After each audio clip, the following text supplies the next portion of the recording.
Rahu back, Rahu back, Rahu back. Greetings, greetings, greetings, greetings, greetings, greetings. Ashe, Ashe, Ashe, Hotep, Hotep, Hotep, Alifia. Peace and blessings, love to all. What's going on? This is Brother Khonsu, the Real Nuwaupian, live back in full effect, live and direct with the Universal Yoruba Nation. My brother Olu, my brother Dafa. Before we get into everything, let me just start by greeting everybody in peace and love, greeting all the African family, all the Africans on the continent and those in the diaspora, saying peace and love and divine energy to all. This is Brother Khonsu, the Real Nuwaupian, and we are back. And today we got a real exciting show. And we are tuned live in. This is actually was supposed to be the debate that was scheduled, but somehow, things changed. So we are taking this opportunity to teach and to give some lessons on, give me a second, and to give some lessons on African spirituality, in particular Ifa, which is the spiritual system of the Yoruba tribe of the ancient Nigerians, and its relationship or correspondence with the teachings of the master teacher, Dr. Malachi York, the science of Nuwaupu, Wunuwapu, some call it Wusabat, etc. Because the topic of this discussion or this debate or this teachings is Ifa, is Ifa or Yoruba spirituality evil according to the teachings of Dr. Malachi York, the master teacher. All right, that is the topic of discussion.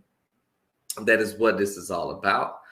And this is to set the record straight on the misconceptions and the lies that is being propagated by people who are being misled with false information in regards to the perspective or the view of Dr. Malachi York and his teachings in regards to the Yoruba tribe, nation, people, and their spiritual system, which is called Ifa.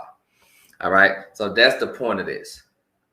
So without further ado, let me introduce my big brother, Adafa Tapaka Nicole, also known as Olu, of the Universal Yoruba Nation, co-author and head researcher of the hit book. You see it in the top right-hand corner, Lightning from the East, the biography of Dr. Malachi York, which is a part 2 or upgraded edition of the original Man of Many Faces, detailing the life and the history and the teachings of Dr. Malachi York and the Nuwaupian Nation.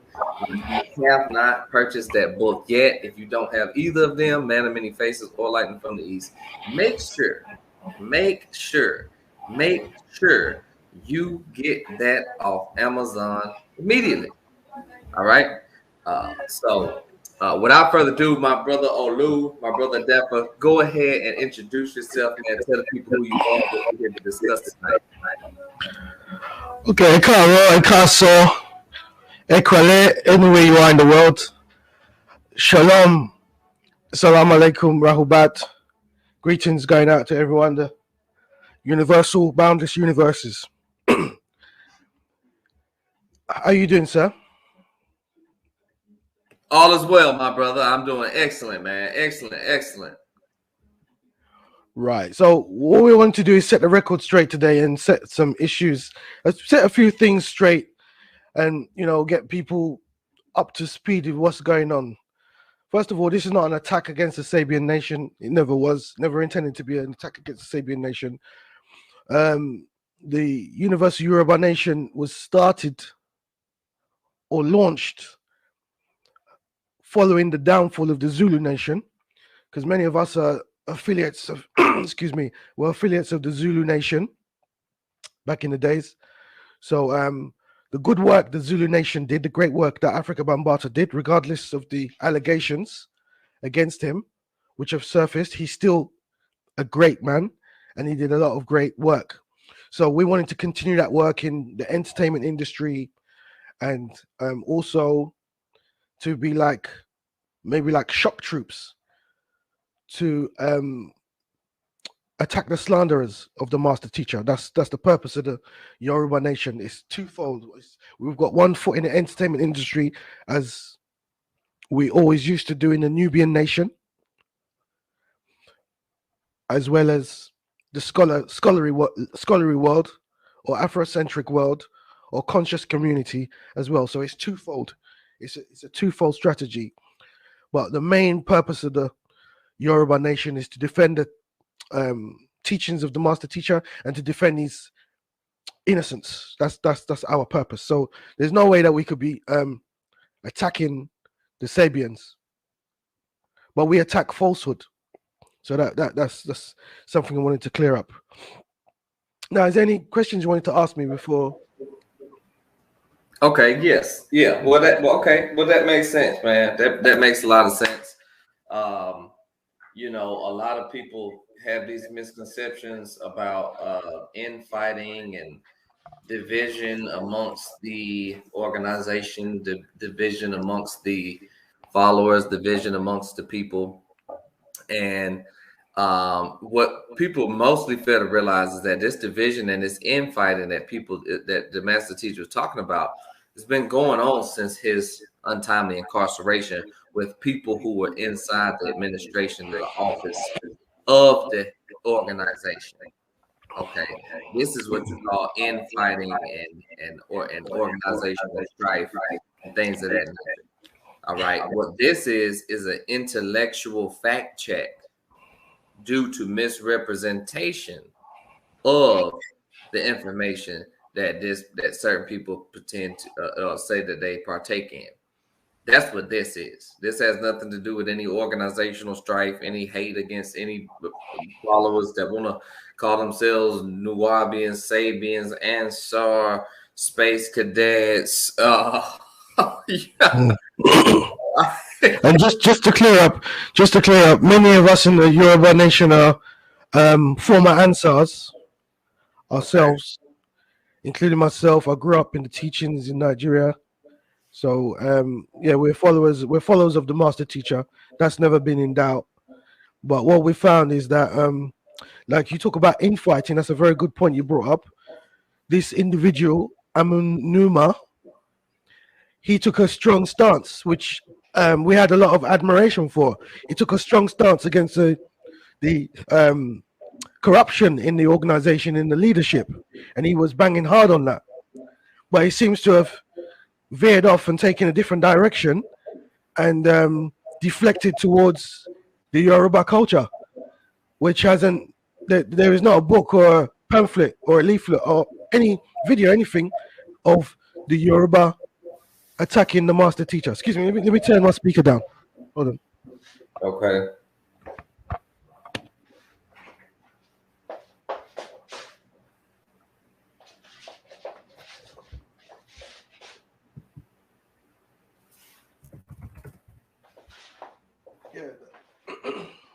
The Yoruba culture has never been against Dr. Malachi York, never attacked him. So where this sudden allegation has come from that Yoruba priests are keeping Dr. York in prison, that's one of the things that he said, which stood out, that Yoruba priests are keeping the master teacher in jail. Right. Just rubbish, complete rubbish. So what he seems to have done is deflected from the internal issues of the Sabaean nation, the corruption, the people trying to open bank accounts in the master teacher's mother's name, stealing from the organization, all these allegations which he himself made several weeks ago.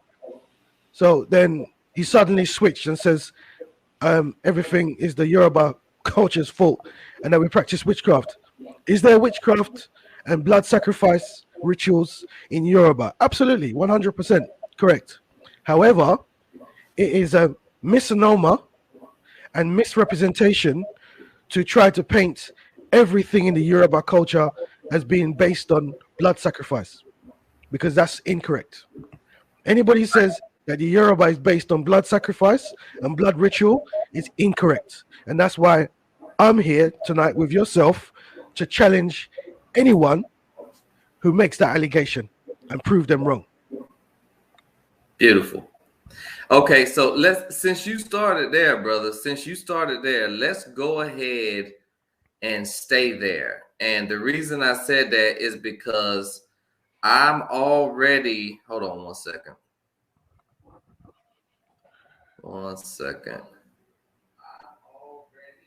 Okay.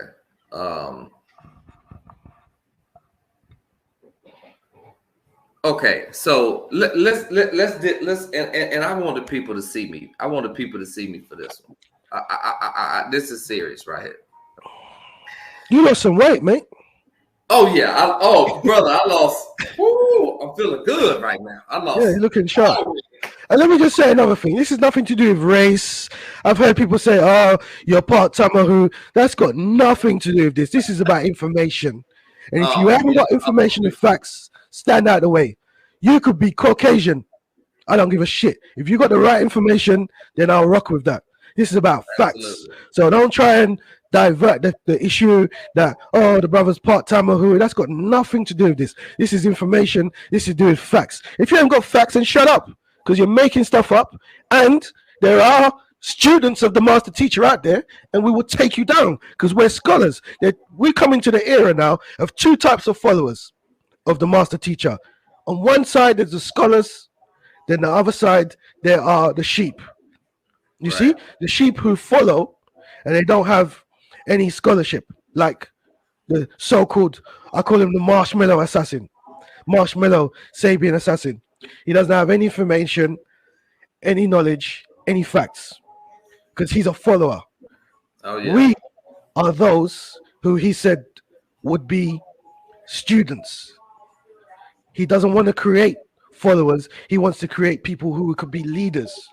Right, exactly. I wouldn't describe myself as a leader, but I'm definitely a student teacher and a student scholar of the master teacher. Absolutely. So let me say this. Let me say this real quick to the people, right? Because this is imperative.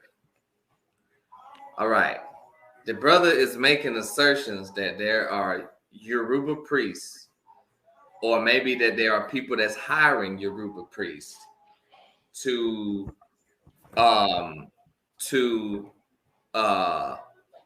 do rituals or to do things that are trying to cause the master teacher to stay in prison.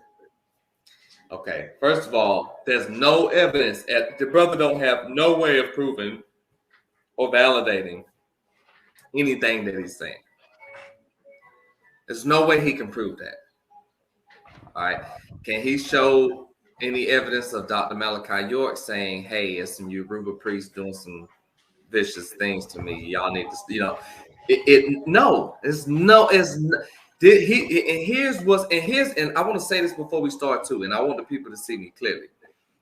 The brother's spreading misinformation. The information that he's spreading is poisonous. It's poisonous, it's misleading, and it's deceptive. Because it's not based on facts. It's based on secondhand information, assumption, and hearsay. And that's not what Nuwaupo is based on. That's not. And deflection. Deflection as well. Yes, exactly. Deflection. He's using the issue of the Yoruba to deflect away from the corruption in the movement and the leadership of the movement, which he has outlined himself and Tabajet have outlined corruption in the movement, mismanagement, even homosexuals, lesbians in leadership, which I've heard about. He's deflecting from all of that. I don't care if they want to be lesbians, but don't try to deflect onto the Yoruba culture to deflect away from the internal issues, because it would be disingenuous to do so. And furthermore, if we just one quick point. Furthermore, if we go back to the roots of the Nuwaupian movement or the Ansar movement, there was some Yoruba involvement. I'm not saying that it was only Yoruba, but it was definitely one of the schools that the master teacher took us through was Yoruba. And we have evidence that his mother was a practitioner of Ifa spirituality, as well as his brother. And now it's come to light that his daughter, one of the master teacher's daughters, Uma York, has admitted that she was taught Ifa. Some of her and her other siblings were taught Ifa as children by the master teacher. So if the Ifa Yoruba religion is so evil, or Yoruba spirituality is so evil and bloodthirsty, then my question is to the Sabaeans is, why would the master teacher teach the Ifa spirituality to his family members, and why would his mother practice it as well as his older brother? Good questions. Oba, yeah, why would they practice Yoruba if it was such an evil satanic spiritual system? Good questions. Good questions. Because, like I say, the brother's assumption is that is Yoruba priests doing spirit work or rituals to try to harm the master teacher. First of all, the only update I've heard, right, and I don't trust all the updates, and I'm gonna get into that later too. I'm gonna explain why. It's all based off the 3 degrees of right knowledge: evidence, experience, and sound right reasoning. All right. Yeah. But in the only update I've heard, that supposedly the master teacher said that there was a mukshaf tattoo, which in the Nuwaupian language means witch. Mukshaf tattoo, a witch in the house in New York, right, that was doing work on. And this is coming from their own updates now. Okay. It was the brother Ahasin Tum. That brother right there was the one who gave the update. Right, and he said it was he said in the update read said it was a mukshaf tattoo, a witch that was doing harm in the house in New York that was doing harm to the master teacher. I never heard anything. That's what I'm saying. What he's saying can't be validated. Some of the stuff that he said. Listen, when you're dealing with a person, the brother is what you call them, brother Olu, a shock jock. That's right. He's a shock jock. He says stuff for shock value. Right. I wouldn't rule out that people in the Sabaean movement might be hiring bad priests of the Ifa faith to do something to the master teacher. But then you have to ask yourself, who's doing the hiring? If it's people inside the movement, then shouldn't it be an internal issue? Right. How can you blame the Yoruba culture if the Sabaean leadership or people in the Sabaean movement are hiring priests to do something to the master teacher? Then shouldn't you blame those people that are doing the hiring instead of trying to demonize the entire Yoruba culture and spiritual system? There's 50 million Yoruba people worldwide, probably more. So first of all, let's get this into your heads. The Yoruba are not trying to convert any Sabaeans. We don't need Sabaeans. Sabaeans movement is a drop in the ocean compared to the size of the Yoruba. You see? We want some unity and we want brotherhood with the Sabaean nation and the Nuwaupian nation. But we're not trying to get the followers. I think that's what the problem was when they saw some of the literature that came out. They thought they were trying to steal their followers. Right. We don't need the followers. Our job is to raise right knowledge and awareness of the master teacher on the African continent. That's our job. So stand out the way, don't interfere with our job and our mission, which is to raise the brothers and sisters in Africa to right knowledge, Nuwaupu, the spiritual system of Nuwaupu. We're trying to raise the knowledge of Nuwaupu in the African continent amongst certain indigenous tribes, as well as knowledge of the master teacher. But these fools, they must have seen the books and thought, oh, the Yoruba are trying to muscle in on our flock. No. No. It's tiny. With all due respect, Sabaean movement's tiny compared to 50 million Yoruba people worldwide. That's what we're trying to go after. The 50 million people and get them to know the truth the teaching, true teachings of the master teacher. That's what we're trying to do. Right. Let me get a quick shout out to Benue Village, Nubia in Ghana. The elder sister Mary and some other elder Nuwaupians years ago went over to Ghana and created like a replica of Tamaray, Egypt of the West over there. So we've got some Nuwaupians on the diaspora in Africa right now. That's still going strong. A lot of support in Ghana, Nigeria, Liberia, South Africa. We have actually some Nuwaupians that are actually initiated Sangomas. That's right. Zulu priests. That's right. Right? That are, and some Akan priests that are Nuwaupians, and some Babalaos and some Iyanifas. Did the master teacher not say? Could you play that clip where the master teacher said some of us are Yoruba? Oh yeah, we've always been Yoruba. Do you have that clip? Yeah. Oh yeah, we're gonna play that. Yeah. But let me start off by saying all of the things that this brother is saying. All of the things that he's saying, which is based off of slander. That's what it is. It's slander. That's what he's slandering the Yoruba culture. That's what he's doing. And he thought nobody would respond because nobody would hear about what he's doing. But now you got our attention. Now we're responding. Right. Let's get into that. Let me ask you, how did this all start, brother? Okay, how did it start? Okay, let's rewind. I've been following the Nuwaupian Assassin, Sabaean Assassin. I've been following his activities for years, and I had a lot of respect for him as one of the only ones who stood up to defend the master teacher. He's been a bit dubious in the past when it comes to debates. He seems to disappear when it comes time to debate. However, he does stand up and make a stand. So I always admired that. So he is referenced in the book Lightning from the East, and he's being bigged up. So we big him up in the book Lightning from the East as one of the sons of the green light. We refer to them sons of the green light, including yourselves. These are the brothers who stand out in defense of the master teacher. Him being one of them, the Sabaean Assassin. Yeah. So I always had a lot of respect for him and a lot of admiration for him. I always listened to his show, but I had even more admiration for him when he came out with Tabajet and took on the leadership, the corrupt leadership. That was very brave, and that was admirable.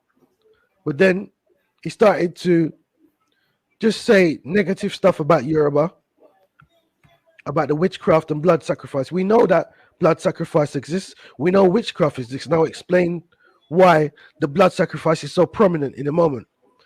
But he started just banging on the Yoruba as an easy target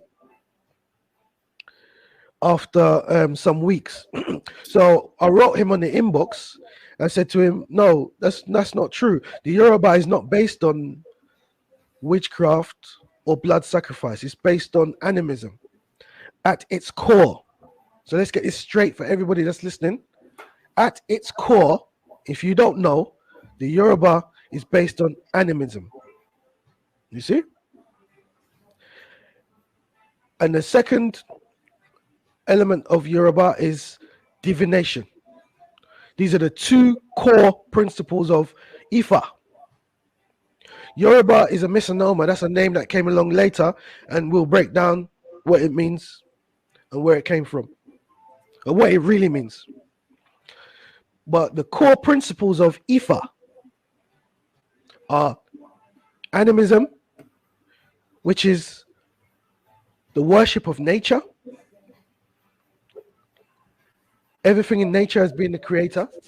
That's animism, which is the oldest religion on the planet. Animism is the oldest spiritual system on the planet, and it is which is at the core of Ifa, yeah, or Yoruba, for lack of a better word, yeah. And the second principle, which came later, was divination. Divination is the principle of communicating with the spiritual realm by way of a babalawa. or father of mysteries. Babalawo means father of mysteries. The high priest of the Yoruba, they practice divination, which is communicating with the spiritual realm, the second oldest spiritual principle on the planet. So if you look at Yoruba at its core, or Ifa at its core, it embodies or encapsulates two of the oldest spiritual systems known to man.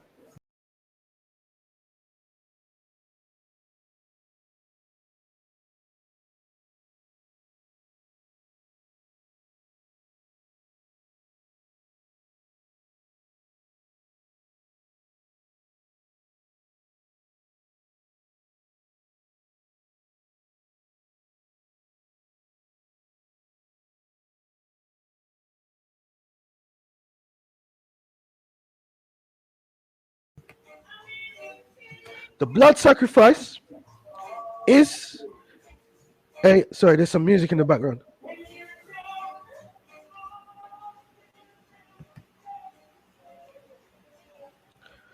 The blood sacrifice is a factor because it produces results. Now, if we go to Genesis, I've never been a biblical man, but I know in Genesis where it talks about Cain and Abel. We go to Genesis, we refer to Genesis where it talks about Cain and Abel. Whose sacrifice or offering was most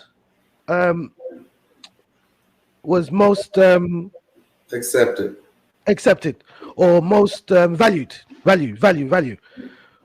out of Cain and Abel's offerings? Yeah, whose offering was most valued?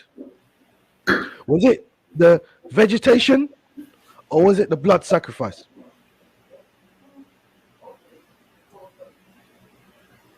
It was the blood sacrifice. Absolutely. So in there you get the principle of why the blood sacrifice is so powerful, because fourth and fifth dimensional beings are attracted to blood. They gain energy and they gain power from the blood, because where the blood is where the soul is stored. That's what some teachings teach. So blood is very powerful. In Islam we used to say dam, D-A-M, dam. The blood is very powerful, as opposed to the vegetation, yeah, which is very powerful, but it's less valued to certain beings.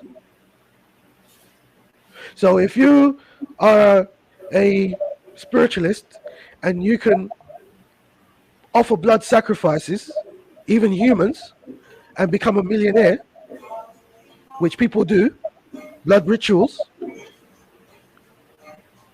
all over the world, not just in the Yoruba, all over the world, blood rituals and blood sacrifices take place in every religion, every spiritual system. There's a secret element where blood is offered, as opposed to vegetation, and you didn't get the same results. Which would you lean towards? You lean towards the blood, obviously, because people want results.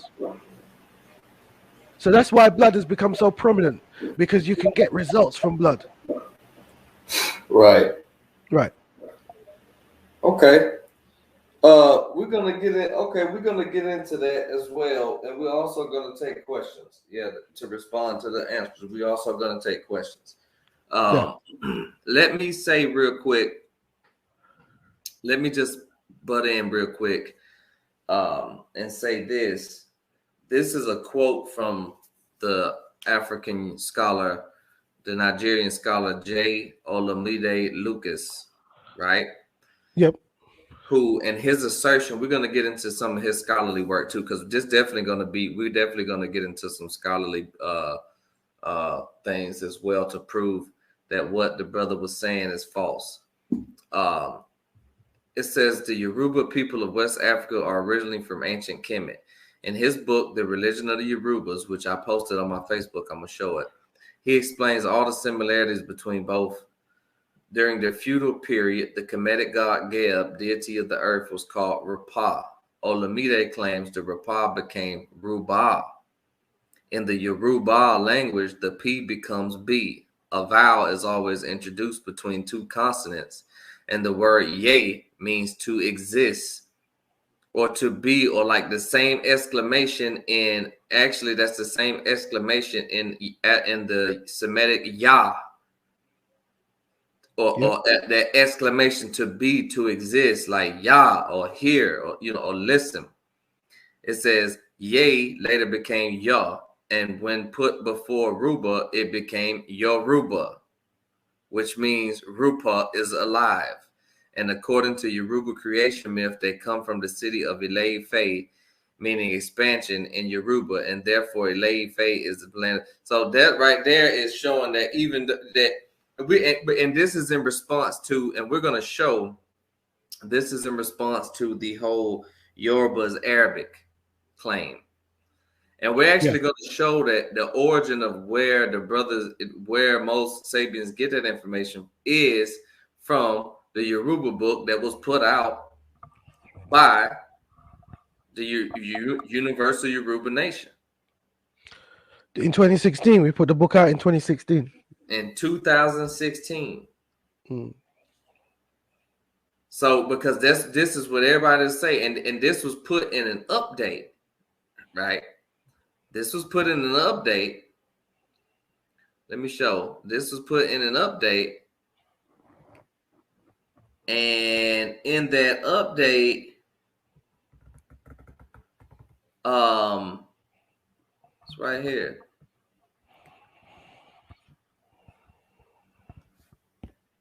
And tell the people, brother, what this is page 23, what book this is. This is page 23 of our publication called The Yoruba, Nile Valley Roots and Near Eastern Origins, which we put out in 2016. And based on the teachings of the master teacher, Dr. Malachi Z. York, we came to the conclusion ourselves from doing the etymological study of the word Yoruba that it meant those who wander, or Ya Arabia. But it's not as simple as that, because the master teacher put out the information about the word Arubu. The word Arubu is very interesting because it's an old word which has been hidden, and it describes the indigenous people of the Middle East who are of Kushite extraction. And they're referred to as Arubu. And they predate the Arabs. You could call them Moors. Another term for them would be Moors. But the word Arubu is hidden. You have to really search for that. And the master teacher put that out in a letter to the Nunabus. He mentioned that. So we got a copy of that letter, and then we concluded or hypothesized that if you put a Ya behind it, you get Ya Arubu or Ya Arabia. And if you speed it up, you get Yoruba. So that's the conclusion we came to, based on the word Arubu. That's how we came to that conclusion, based on the word Arubu, which is an old word, which describes the indigenous polytheistic people of the Arabian Peninsula. These are people who are polytheists of Kushite extraction. They came from, they were supposed to have came from ancient Kush. And they were referred to as Arubu. This is before the Arabs. This is long before the Arabs. These are the indigenous people. We're talking about the indigenous people of the Middle East, referred to as Arubu.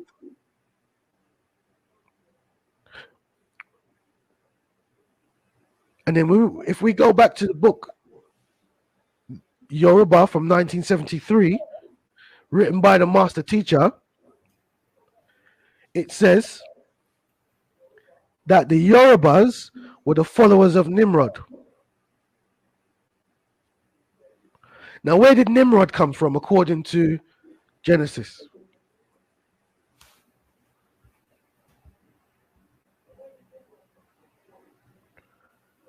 Nimrod, the land of Cush.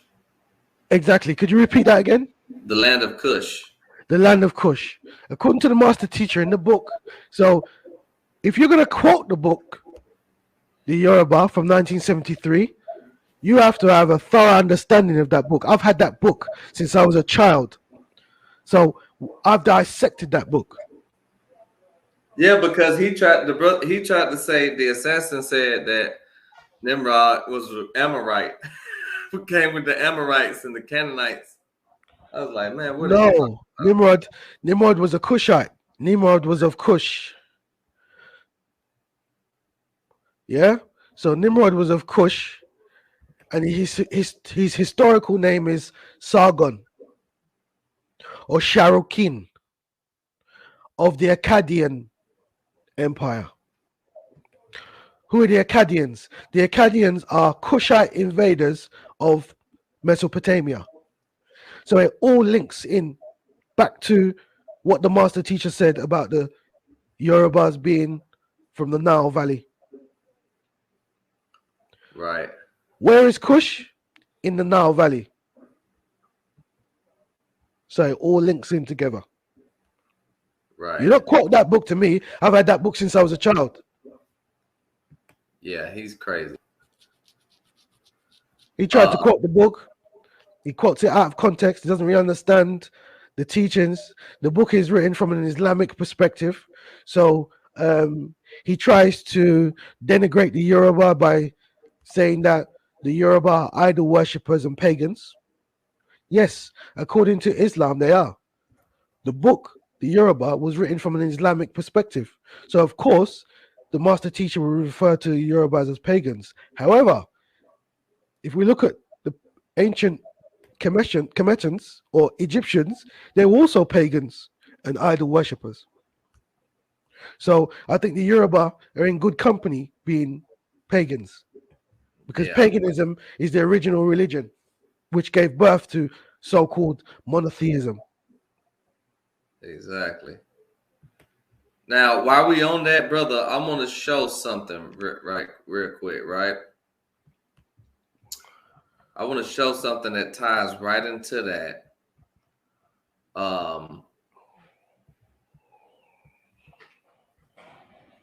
This is coming from. Hold on. I just need to use the bathroom. Give me a sec. Okay. I'll go ahead and show.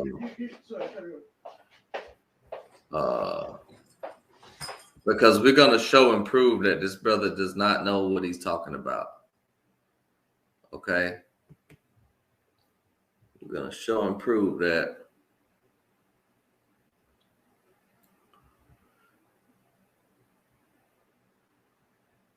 Hold on.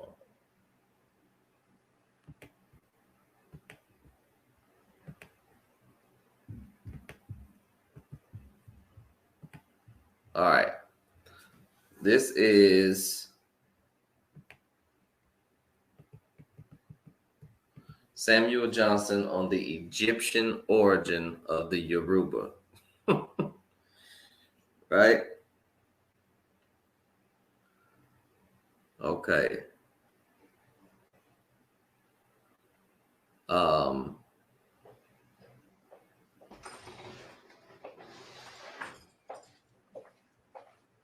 All right. Samuel Johnson on the Egyptian origin of the Yoruba. Facts. All right. This is a thesis submitted to the University of KwaZulu-Natal, South Africa, for the degree of Doctor of Philosophy, November 2016. And that jib, that's a fact. That's facts there. Yes.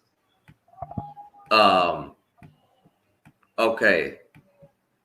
And in this, it ties right into, and let me say this. What this book explains is that there is no one general consensus or general agreement between scholars on the origin of the Yoruba. Let's get that out of the way right now. Can I elaborate? Go ahead. There is not one origin of the Yoruba. Anybody says that don't know what they're talking about, because the Yoruba, that term is the Yoruba is like saying the United States. Right. Right. It's a federation. But we know the United States was made up of the English, Irish, Scottish, Germans, different people from Europe. Yeah? Mm-hmm. Exactly. So Yoruba is a blanket term to describe a federation of different tribes and subclans. Some indigenous to the Niger region, southern Nigeria, some indigenous to West Africa, some indigenous to East Africa, Sudan, some are migrants from Egypt, with a sprinkling of Moors or Arabs who brought in the blood sacrifice rituals from Judeo-Hebrewism, Judeo-Islam. That's how it got into the Ifa spiritual system, was through Moors, or for another way of describing them would be Arabs, but they were blacks from the Middle East who migrated to Nigeria during the Great Migration of Prince Oduduwa, when the when they were expelled, when they're expelled from Mecca under Prince Oduduwa, they traveled back to Nigeria. Their ancestors, they traveled to Nigeria, and that's how the blood sacrifice was brought into the religion. It came by way of Judeo-Islam. Yeah. Well, what about because we have evidence also now of the actual presence of animal sacrifice in ancient Egypt. Oh, okay. I didn't even know about that. Yeah. Okay. Right. Now, because here's the thing though. Here's the thing. And this paper right now, can you see this? Oh, hold on. This paper right here. Okay, Yep. yeah. All right, this paper right here. Hold on. This paper right here is explaining, because this is what I was trying to explain, that there is no one general consensus on the origin of the Yoruba people. So in this paper, this scientific journal right here, it explains the theory of Arab origins. That's right. There is an Arab infusion. Right. There is an Arab infusion which came during the Middle Ages by way of the Middle East. Right. During the Great Migration. If you go to the Holy Tablets, it talks about Prince Sheshbaza. Sheshbaza, yeah, that's what he was trying to say. Another name for Sheshbaza would be Oduduwa. Mm-hmm. That's who they're talking about. So in the Holy Tablets, it talks about them boarding ships in the Gulf of Eden and traveling around the entire coast of Africa, and people would stop every port. People would disembark. Some of his followers would disembark on different points of the continent until they got all the way around to West Africa. They took the long way around via South Africa, came back up, and entered Nigeria, the west coast.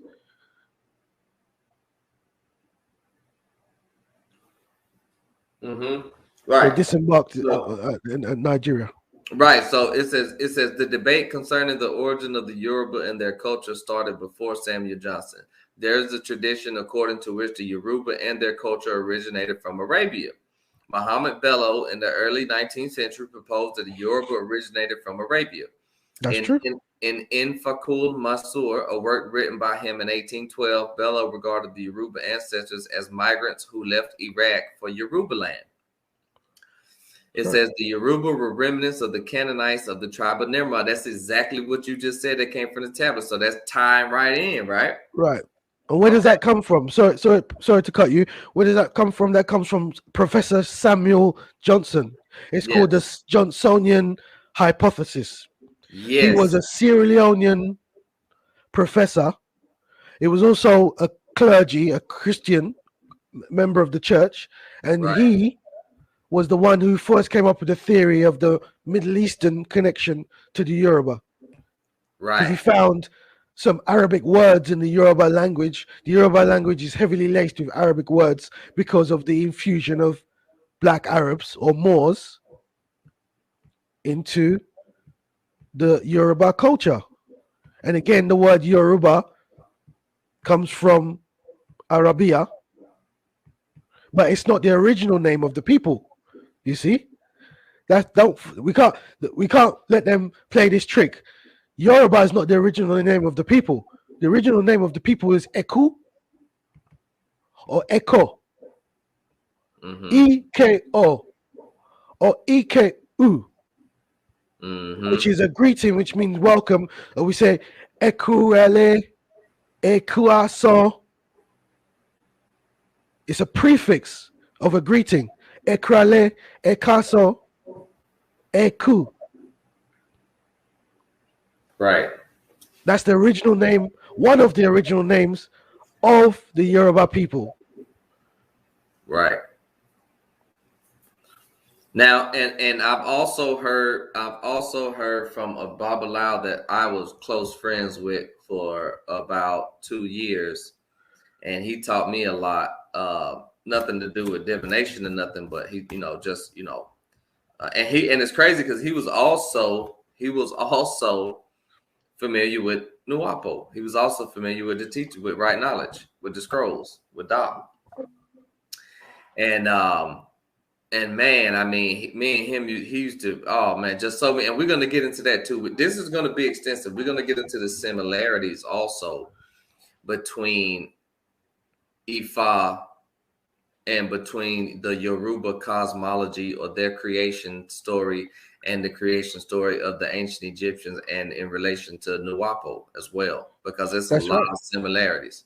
That's right. But now in the rest of these theories, right, the debate on the Egyptian origins of Yoruba and their culture before and after Johnson.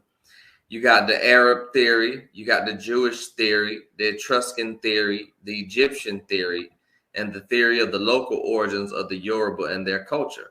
All of them are correct. You see what I'm saying? I don't know about the Etruscan, but most of those theories are correct because it's had infusion. See, the Yoruba system or the Ifa system is very old. So throughout the years, it's absorbed different influences.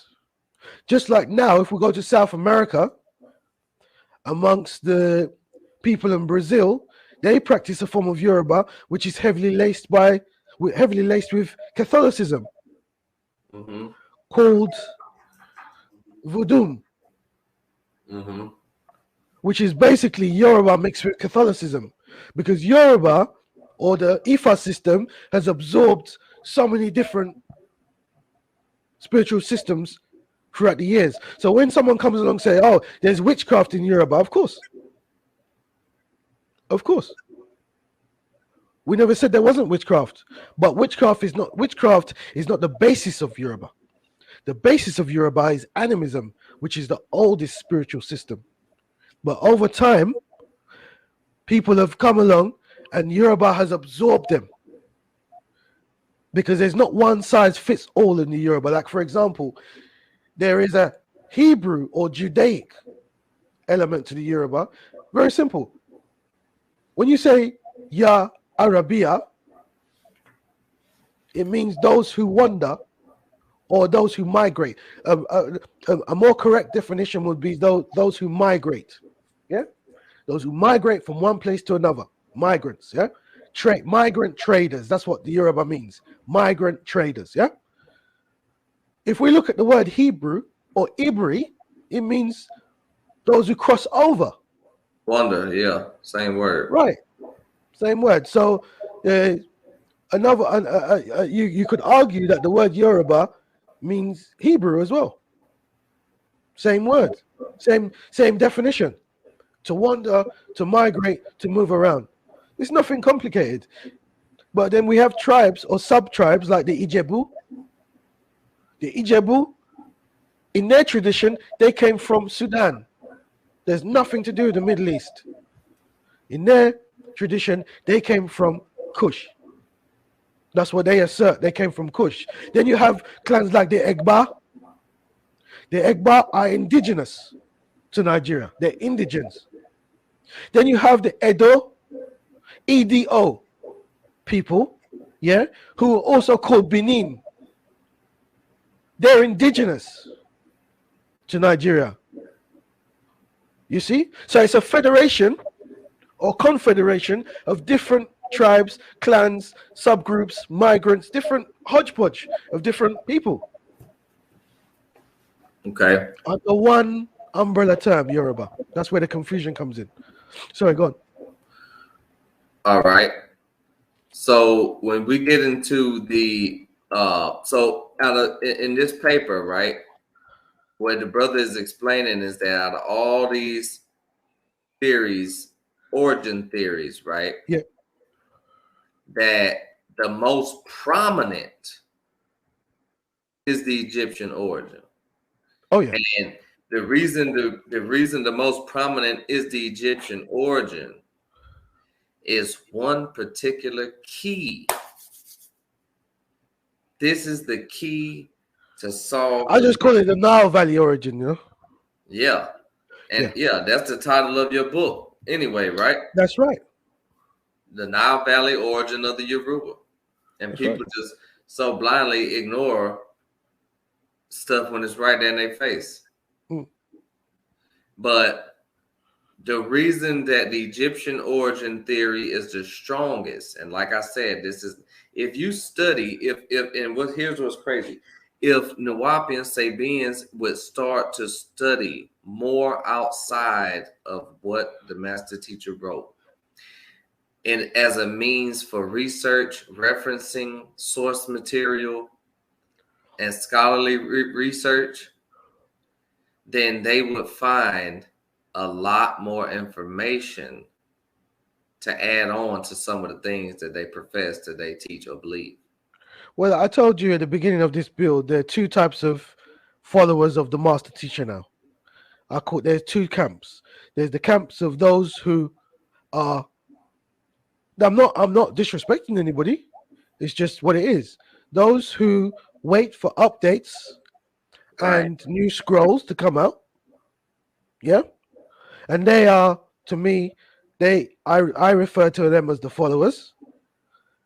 And then there's another set of students of the master teacher who they listen to the principle of go out, don't believe me, check it out for yourself. When Dr. Malachi York said, don't believe me, check it out for yourself, only a few people did that. Me being one of them, of course. No, only a few people went out and checked it out for ourselves. And then when we cross-referenced his teachings with with other scholarly sources, we found that 80 to 90% of it was facts. Absolutely. Yep. And this is what this brother is failing to do, and what most of us fail to do, because you'll get some of the ridiculous questions that people could just research. But anyway, let me get to. Can I just finish that point? Mm-hmm. Why I say 80% facts, yeah? There's another 20% which can't be verified because those books are not available. So there's another 20% of Dr. York's teachings which you cannot find in books. Right.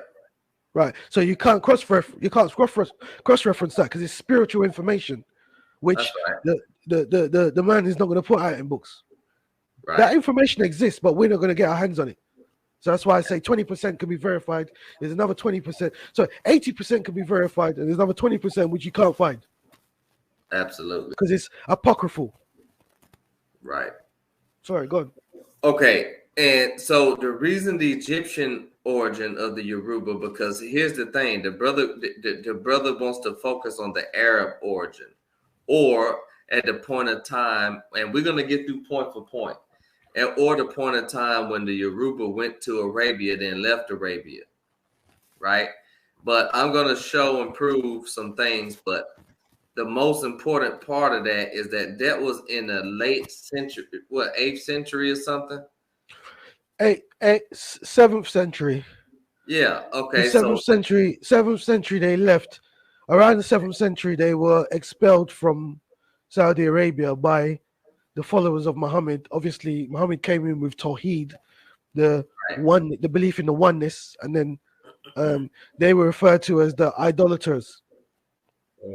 But they were the rulers. They were the former rulers of Mecca. Right. Well, the reason I said that is because that's where and this is what he's saying.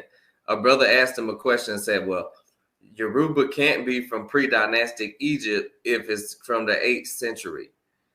The 8th century part is talking about the Yoruba kingdom, the empire, the civilization, as far as a nation. And specifically from the Oyo Empire, which is the original name. Yeah. Another one of the original terms, the Oyo Empire. Oyo Empire, that's right. Right? So this is where the confusion is coming in at. You understand what I'm saying? They're thinking they're getting the Yoruba kingdom or the Oyo kingdom or the Oyo nation or the Yoruba nation or civilization as an empire confused with the spiritual system of Ifa. Well, that's like saying and they're doing that by saying, well, how can the origin of Yoruba be pre-dynastic Egyptian if it's from the 8th century? You see what I'm saying? This is total ridiculousness and misconception and just ignorance. Yeah, because it's simple. It's all about evolution. Right. It's all about evolution. Before the Roman Empire became the Roman Empire, did Romans exist? Good question. Before they organized themselves into an empire, did Romans exist? Of course they existed. Right. Right. So the Oyo Empire organized itself into an empire, but prior to that, there was something else. Still the same people. Let me read something real quick. Right. And this is what ties in the Egyptian origin of the Yoruba, because they asked, this is one of the questions from the Sabaean Assassin, right? What is the origin of the Yoruba? What is the blood type or the bloodline? Which is just a stupid question in general. What is the blood type? Blood type ain't got nothing to do with race or bloodline. Bloodline, he must mean. Yeah, that's what he means. Bloodline or haplogroup. Right. Right. Of the first Yoruba priesthood. Right. So let's read this real quick. It says, there's another theory according to which the Yoruba originated from Egypt. We have seen in the earlier chapters that in Johnson's view, the ancestors of the Yoruba were either Nubians or Coptic Christians from Egypt. This section is about authors who spoke of an Egyptian origin of Yoruba after Johnson. Authors like Lucas, who we talked about earlier, and Parender also support the view that the Yoruba originate from Egypt. While they may not have quoted or give credence to Johnson as the initiator of the theory, their support for his view makes it possible for them to be classified as proponents of this theory. All right. It says, Lucas and Parender believed that the ancestors of the Yoruba were pre-dynastic and dynastic Egyptians. Yeah. And you would be surprised. Let me highlight that. Pre-dynastic and dynastic Egyptians. You would be surprised how many Sabians brothers will, just swear up and down, go just by hearsay or a freaking piece of paper that's called an update. They ain't did a damn lick of research behind what the hell is being spoon-fed to them, right? And they ain't doing no evidence, no research. All right. So it goes on to explain one of the main reasons why this theory stands the strongest is because of the language. And other than the language, because of the phenotype. That's right. Linguistic and genetic connections. Can you pull up those language comparisons which I sent you, please? Yes, I'm about to do that right now. Yes, sir. I'm going to pull up these language comparisons. We're not just sitting there talking behind a black screen, talking rubbish behind a black screen. This is scholarship. Right. It's class in session. Exactly. Classes in session. We got a lot of stuff, man. I got some stuff that's gonna really, I want to get into that mystical Africa part. Okay, here we go. Oh, let me say this while I'm here. Let me say this while I'm here, right? Yep. While I'm here. This is the study that was done by Sheikh Anta Diop. The great Sheikh Anta Diop. Yes, the late great Sheikh Anta Diop, the Senegalese scholar who proved irrefutably that the ancient Egyptians was Africans, right? That's right. And this is the mummy that he did the test on Ramesses III. Okay. All right. He did the actual test on the mummy of Ramesses III. And his haplogroup came back, if you look in the bottom right-hand corner of this, E1B1A. Right. Okay. E1B1A is because he asked, what is the bloodline of the original Yoruba priest? This is the question that this fool asked. Okay, now, we got to answer it now. E1B1A is the haplogroup of Ramesses III, right? Yes, sir. Now watch this. Now watch this, because this is key.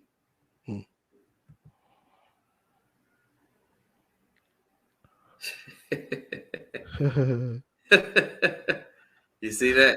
Yes, sir. West Africa. Haplogroup E1B1A, West Africa. That's right.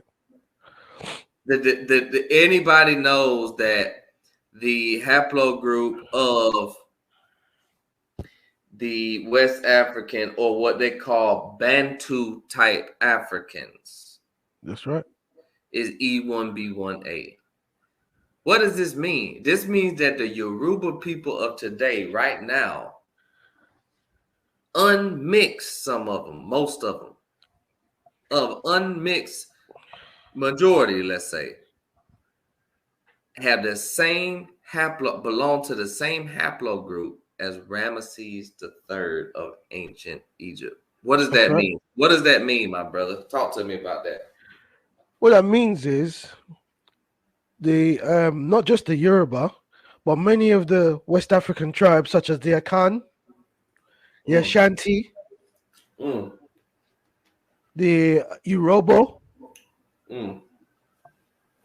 Benin people, the people of Benin, Edo, many of them are migrants from the Nile Valley. Some are indigenous. Some are indigenous to West Africa. However, if we go back further, there is also an argument or school of thought that all of the peoples of West Africa originally came from the Nile Valley and migrated west. That's another school of thought, though. Right. But if we're doing more recent, we're talking about the people such as the Ashanti, Yoruba, and another subgroup called the Yoruba can trace their ancestries back to the Nile Valley. I say Nile Valley. I don't like to get caught up on Egypt. Oh, I totally agree. I totally agree with you on that. That's right. I say Nile Valley because I say Nile Valley because there's a intermixing or interbreeding between Egyptians and Kushites and Nubians. They're not all the same people, but there would be mixture between them. So I just say Nile Valley. These people came from the Nile Valley. They're migrants from the Nile Valley. And according to the Ijebu, Ijebu is one of the tribes of the Yoruba Federation. According to their elders, their ancestors were driven out of Egypt during wartime. And we know Egypt or Kemet was attacked numerous times by foreigners from the north, such as the Persians, the Assyrians, you see, the Greeks, Romans. So slowly but surely they drove out the original people and they had to flee west into West Africa, places like Chad, Nigeria, Ghana, even Mali. If you look at the Dogon people of Mali, they claim that their ancestors were from the Nile Valley as well. Absolutely. Okay, now, this right here is from the book, The Conflict Between the Gods. By who? By Dr. Malachi York. Uh-oh. Okay. This book says the exact same thing we just said now, and it corresponds with the exact same thing we just read from Samuel Lucas, right? But the key is at the bottom of this paragraph. Okay, read it for us, brother. Because he makes a distinction between modern Yoruba or dynastic Yoruba nation and pre-dynastic. We talk about pre-dynastic Egypt. Let's talk about the pre-dynastic Yoruba king. Who were the pre-dynastic Yoruba kingdom? That's right. It says the Yoruba kingdom is one of the greatest known amongst people throughout Africa. This kingdom was founded in the 8th century, about 785 AD. These people were paganistic people who worshiped just about everything. In all of the established Yoruba cities of Oyo. Pause. Mm-hmm. Paganistic people that worship everything, right? Mm-hmm. So animism is based on what? Animism is based on the worship of nature. Mm-hmm. So that could be another clue from the master teacher. The worship of anything. Animism is the worship of the principles of nature. Go on. Okay, you ready? Yeah, go on. Sorry. Okay. Says in all of the established Yoruba cities of Oyo and Ile-Ife states and towns, there's a head who was called an Oba, which means king originally. And the Yoruba, it says originally the Yoruba lived in Nubia and Egypt. That's correct. Okay. Now, this is clearly saying that prior to the kingdom being founded in the 8th century, these people originally lived in the Nile Valley. That's right. So that means original Yoruba culture, before they even had the name Yoruba, is Nilotic in origin. It is Egypto-Nubian or Egypto-Sudanic or Kemetic Kushite in origin, beyond the shadow of a doubt. As we said earlier, there's elements of various infusions of different people. So one part of those migrations or different people which infused into what we call Yoruba now, or the federation, what we call the Federation of Yoruba now, part of that are people from the Nile Valley. This is not rocket science. Right. Now, here's another point I want to make real quick. If you look at this glyph here, right? Yep. If you look at this water glyph up in the top left-hand corner, right? Can you see that? Yep. Ntu, NTU. This is from Hieroglyphic Dictionary of the Metanetta, right? Okay. This water glyph is the N. Okay. N. This loaf is the tat symbol is the T, and this chick is the U. Into, and this represents the plurality. Into, right? Yep. Child, youth, young man, or God. That's right. This is the root of the word Bantu. That's right. Bantu. Okay, I got another hold on. I got another clip of that Bantu. I think. Maybe not. Okay. Here go the words. Here go the These are linguistic similarities between Yoruba words and ancient Kemetic. Right. Right. And it's a lot of them. All right. Yep.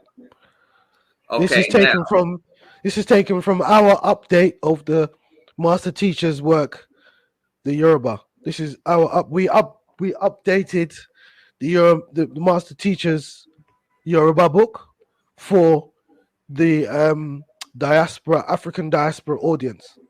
Right.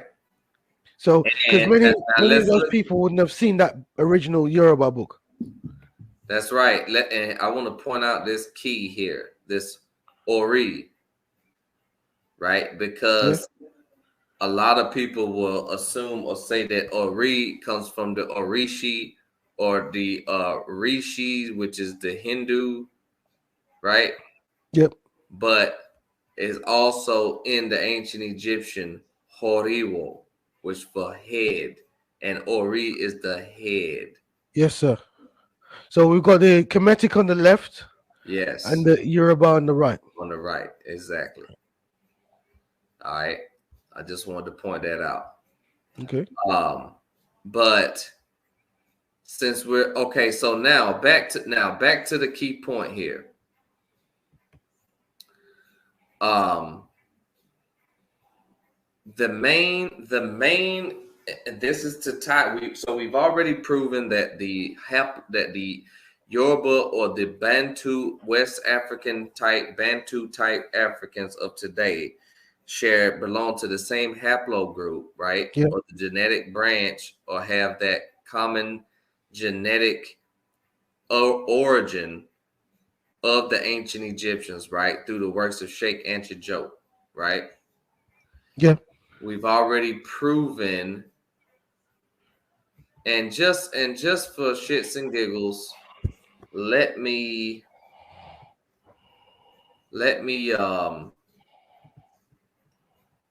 show something just for the Baba setters. Are you gonna play a video clip? I'm gonna play the video clip too. Okay. But before I play that video clip, I want to show. This is a post I did back on March 1st. Yeah. This is from Actual Fact Ham Seed, which is one of the new books. This is actually one of the old ones. This probably came out, probably back 2010, 2012. Yeah, it's quite old, yeah. Yeah. Now, look at this right here. Okay. Oh, is this from the book? Oh, yeah. Okay. This is from the book. Senegalese Egyptologist Sheikh Antijote all Nuwaupians should read his books. Look at what the master teacher said right there. Exactly. He said, "Don't believe me? Check it out." Same thing. Yeah. All Nuwaupians should read his books. Melanin dosage tests conducted on Egyptian mummies in the Museum of Man in Paris revealed that these remains were Negroid people, thereby validating Africans as a global people. He's talking about the test that Sheikh Antijote did on the mummies to prove that they were Africans. That's right. So we have validation just for those people that need it, or we have the master teacher giving honor to Sheikh Antijote for his works and telling all his followers that they should study his works. That's right. So what we're doing is exactly what the master teacher said, and we're studying the works of Sheikh Antijote, and we're finding out that Sheikh Antijote is proven irrefutably that these West Africans of today are indeed the descendants of the ancient Egyptians and the ancient Nubians. I said that to say, I wanted to say that because this right here, this is a scientific journal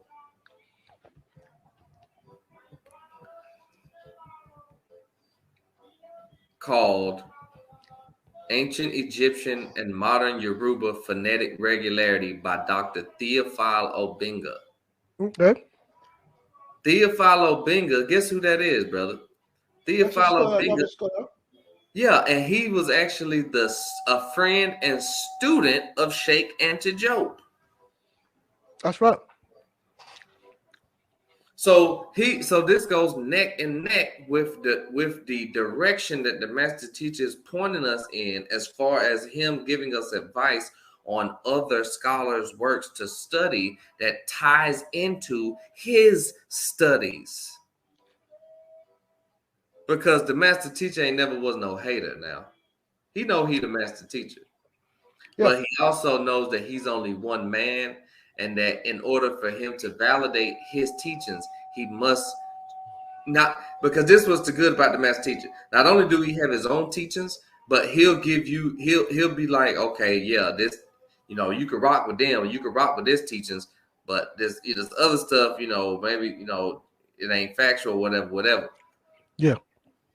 You see what I'm saying? He'll point you in the direction where you can find other related source information.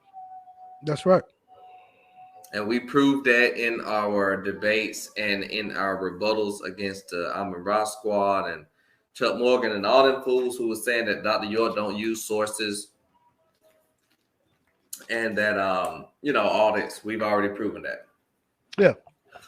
But this right here is the end all be all as far as because the point we're getting at is the Yoruba, the Yoruba tribe right now, Nigeria, never mixed in with any other foreign haplogroups.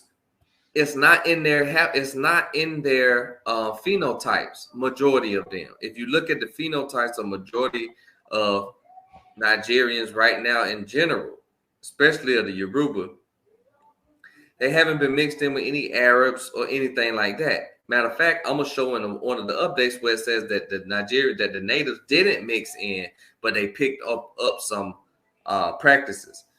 Picking up practices from different groups of people is called cultural diffusion. It happens all the time. That's right. That's right. Some mixed, but only those on the border of Hausa land. The ones on the border of Hausa land, like, so if you go to north of the Yoruba land, like Oyo, place like Oyo, now there is some mixing with Hausas, and Fulanis. Right. Yeah, the Fulani. They tend to be lighter in complexion. The Fulani got the Arab mix, strong Arab mix.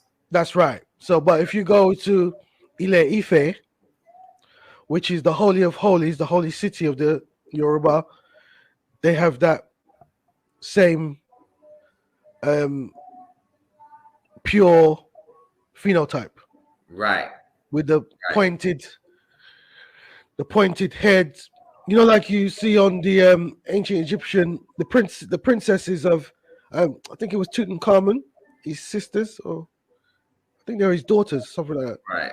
And they had the elongated craniums, pointed skulls. Yeah, Right. you find that amongst Yoruba people. Exactly. Yeah.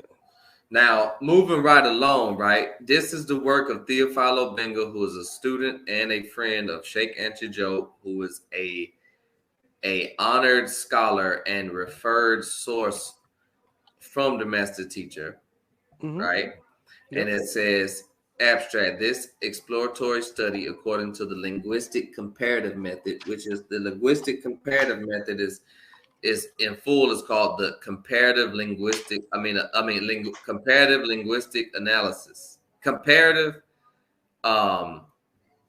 linguistic comparative analysis. Yeah.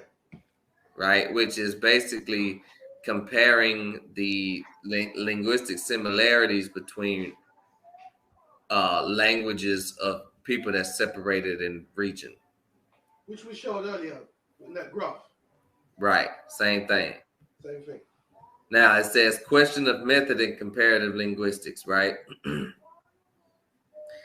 I'm not going to read all of this, but I'm just going to give you the basics. Okay. It says,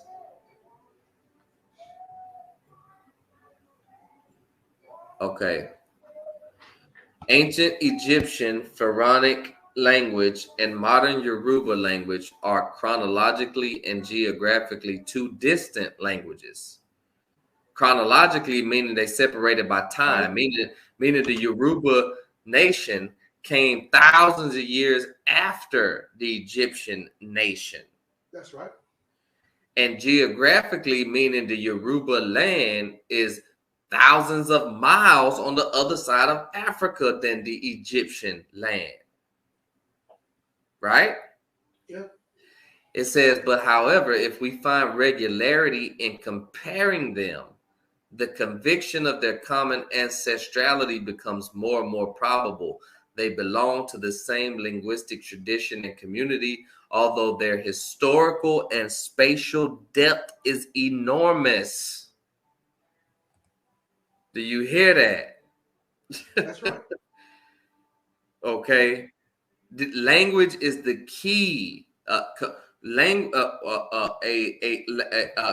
cognate languages that are related genetically will tell you more than archaeology will. That's right. Because it's no coincidence that words for basic thing, this is how you tell the difference between a cognate. I want to give the assassin some teaching lessons in linguistics here for a minute. This is how you tell the difference between a cognate word and a loan word, right? Yeah. A cognate is a word that's genetically related. I mean, it shares the same root, ancestral root, and origin, the same mother tongue, the same mother language, the same proto language. Yeah. Is when you find these similar words in basic stuff in everyday life, like water, rain, mother, father, house. You know what I'm saying? Basic words like that. That you find in the Yoruba and the Egyptian prove that it's not nothing, because a lot of people say that the Yoruba traveled to Egypt after the Roman Empire and stuff. Man, no, that's totally backwards. That's totally backwards. They're probably driven out by the Romans. Right. Everybody knows that the horn, the cradle of civilization from South Africa, Central Africa, moved up through the Nile Valley. Then from there, moved west later in time. All right. So let's move on. Right. This says And I can send this to you. And this is the same thing that we was talking about. Egyptian and Yoruba are cognates on the basis of regular sound correspondences. Here are some linguistic relationships between ancient Egyptian, Pharaonic, Lower Nile Valley, and Yoruba, Nigeria, West Africa on the level of lexical frequency, and the same consonantal structure does appear, focusing on initial consonant system. You see, and we already showed the Bantu is the Egyptian word meant for people, the people. That's right. Because Bantu is a word in general describing a large group of tribe of Africans. Bantu. And who are the Bantu? Huh? Sorry. Who are the Bantu people referred to in Genesis? Ham. Oh, right. The Ham. Basically, when you say Bantu, you're talking about Ham. Right. You're talking about Bantu is Ham, which is Niger Congo. Right. Niger Congo. Yes. Niger Congo. Yes. So if we break down the word Ham, because I heard somebody say Kemet was Greek, so we're gonna let's demystify that, and let's what's the word? Oh yeah, we're gonna debunk that.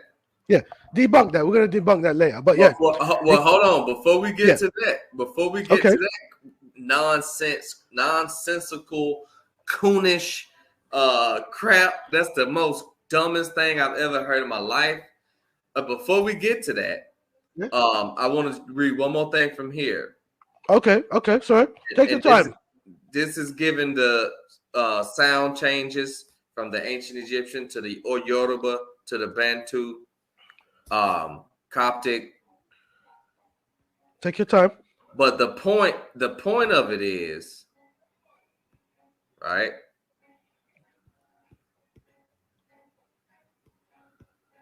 This is getting to the lexical correspondences. This is real scholarship now. Oh yeah. Yes, sir. Oh yeah. Just sit there. It's tying in all of these West African. Look at this: Common Bantu, Proto-Bantu, Mbochi Bantu, even the Akan. No, just sitting there behind a black screen, running your mouth. Right. With no references. Right. Okay.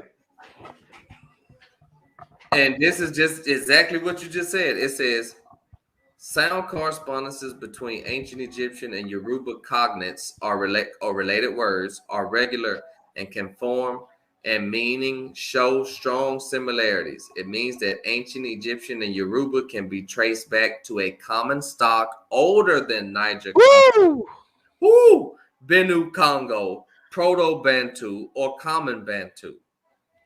Traced back. No, go back. Rewind. What did you just say? It can be traced back where? What did I just say? It says it means that the ancient Egyptian and Yoruba can be traced back to a common stock older than Niger Congo. Right. So they both can be traced back to Niger Congo, yeah? Yes. And even older. And even older. Right. Right. And it says, thanks to the help of the ancient Egyptian, African general linguistics must go beyond these usual reconstructions in order to discover the real common stock of all African languages spoken by Black African people since Pharaonic Egypt. And it's very interesting. Sorry to cut you. It's very interesting. Benue Congo.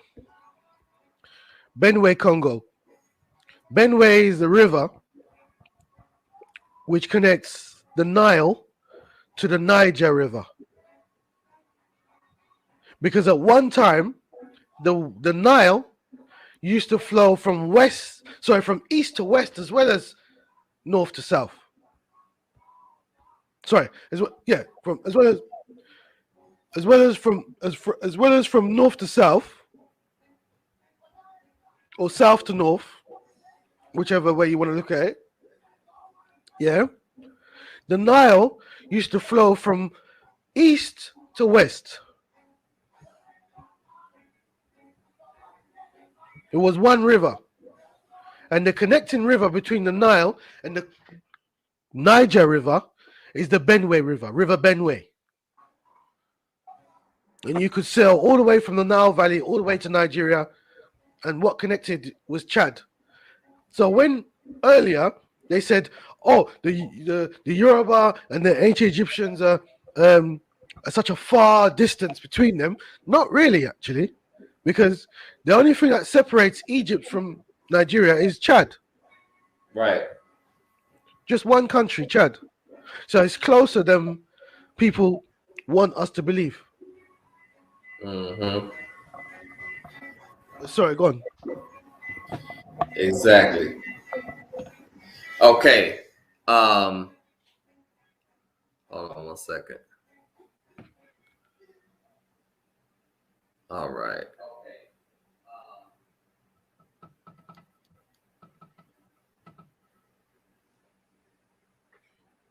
All right. So, Assassin, no? huh? No sign of the assassin, no? No. Let me check real quick. Oh yeah. Hold on. Let me check. Okay. Let me check real quick.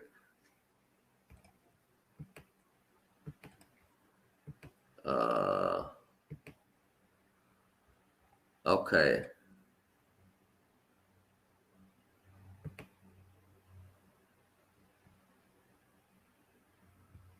Okay. No, I don't see nothing. He said he was gonna come in and join us or butt in or whatever. They've all gone quiet, man. But he hasn't. But if he does, I can definitely send him the link and he can join. Seems all the loudmouths are all quiet. Where's all the loudmouth? Where's all these loudmouth supporters? Where are they?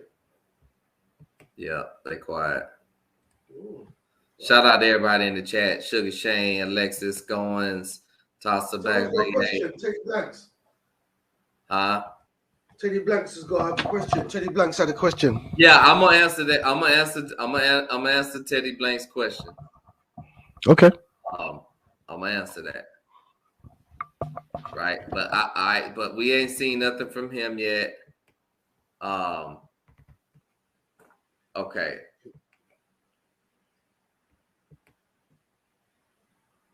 All right, Rahul back, Rob, Rahul back, family. Got a lot of views. Okay. So now let's get back to this real quick. And then we're going to continue because we want to do in-depth research. All right, in-depth analysis. This is Nuwaupo. This is the real deal. All right. This ain't no, this the real McCoy right here. All right. So let me get back here. Share my screen again. I've just sent you some images. Okay.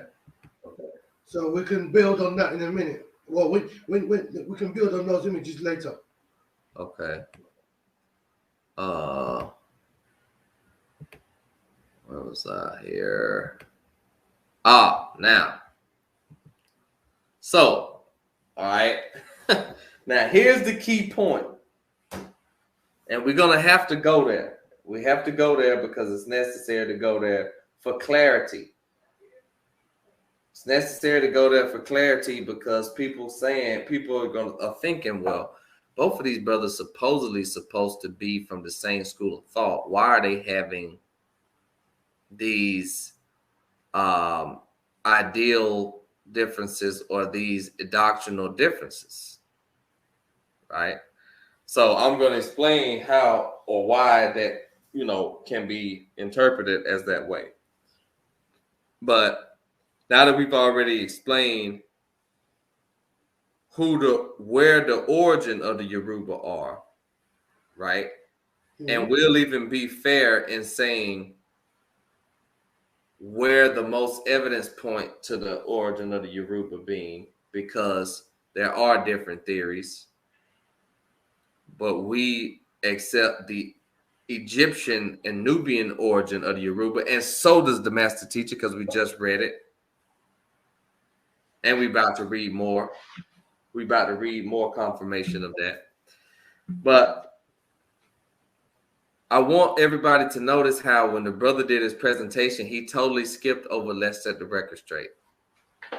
Ah. Oh yeah. He conveniently did not go to "Let's Set the Record Straight" as much as it has Yoruba information and information about the language in it, because the updates that we showed already, where you in the Yoruba book explain the possible Arabic connection between Ya Aruba, right? You said that's a possibility that the name we already know, and we already said that the Yoruba is not their original name. The master teacher and No, other it's not. have confirmed that their original homeland was Nubia in Egypt, according to Dr. Malachi York, according to Lucas Olumide and Samuel Johnson. 3 scholars that agree on that. Some tribes, some clans. Right. Right. Some clans came from the Nile Valley. Some are indigenous. Mm-hmm. So you mix the two together. Right. Right. Exactly. Okay, now, so what they did was they took that and they ran with it and altered it in the updates and had people thinking that the master teacher was saying that the Yoruba language comes from the Arabic language. That's right. Which can't be possible because the Yoruba language belongs to is Bantu, Niger Congo, which predates Arabic, which is Semitic. That's right. Yoruba belongs to the Niger Congo linguistic family.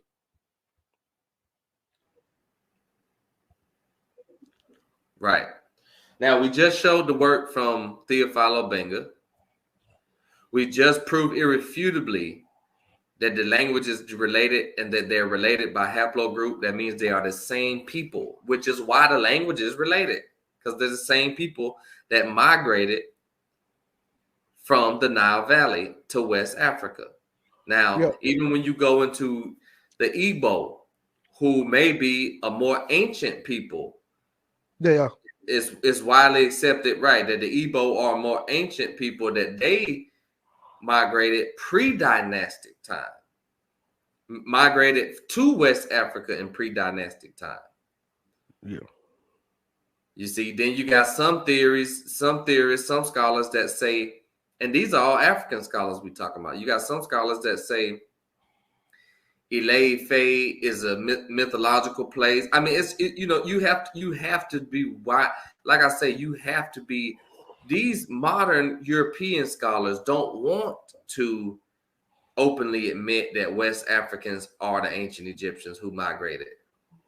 They don't want to do that. They want to keep West Africans enslaved and in bondage and poverty and all that. You see, so this thing is deep. But let's get into what the brother conveniently overlooked and just conveniently did not go to at all.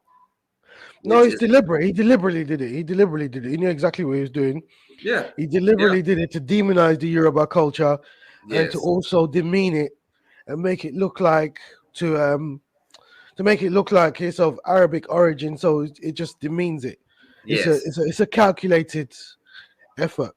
And the Right. update that they released was well calculated to diminish and demonize the Yoruba. That's what it was done. It's a fake update, which was done by some of the teachers, and they're pretending that it came from the master teacher, but it didn't. Yep. Because there's information from our book in the update, and we know the master teacher wouldn't copy my book. Exactly. Exactly. It don't make sense. And see, this is and it's crazy because the assassin is known for his lashing out at the Sabaean administration and the office and all these people who he accused of doing all this fraudulent stuff. But these are the same people putting the updates out that he's trusting as some kind of holy biblical scripture, and it's a goddamn piece of paper. Well, sorry to cut you. I said to him, "You're a conflict with yourself, because on the one hand, you admonish the leadership for being corrupt and being run by witches and criminals and different stuff like that, yeah. But on the other hand, you're following the updates and the new scrolls which are released by the leadership. So on one hand, you're fighting against the leadership, but you're also following the information from which Thank comes from them. So you're in conflict with yourself, basically. you. Yeah, that's a good point. Yeah. Because how can you say you trust the information? And that's why I'm saying I'm gonna explain about my stance with the updates. Matter of fact, I'm gonna do it right after this. Right. But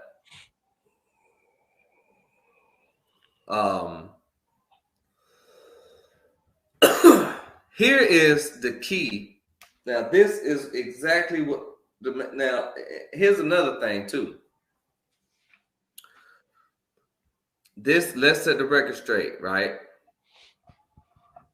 This shows exactly the opposite of what the Sabaean Assassin said by saying that the Yoruba come from the Arabic and that these words for these Yoruba Orisha come from Arabic words. And Hindu. He said they said it comes from Arabs via Hinduism via the Middle East.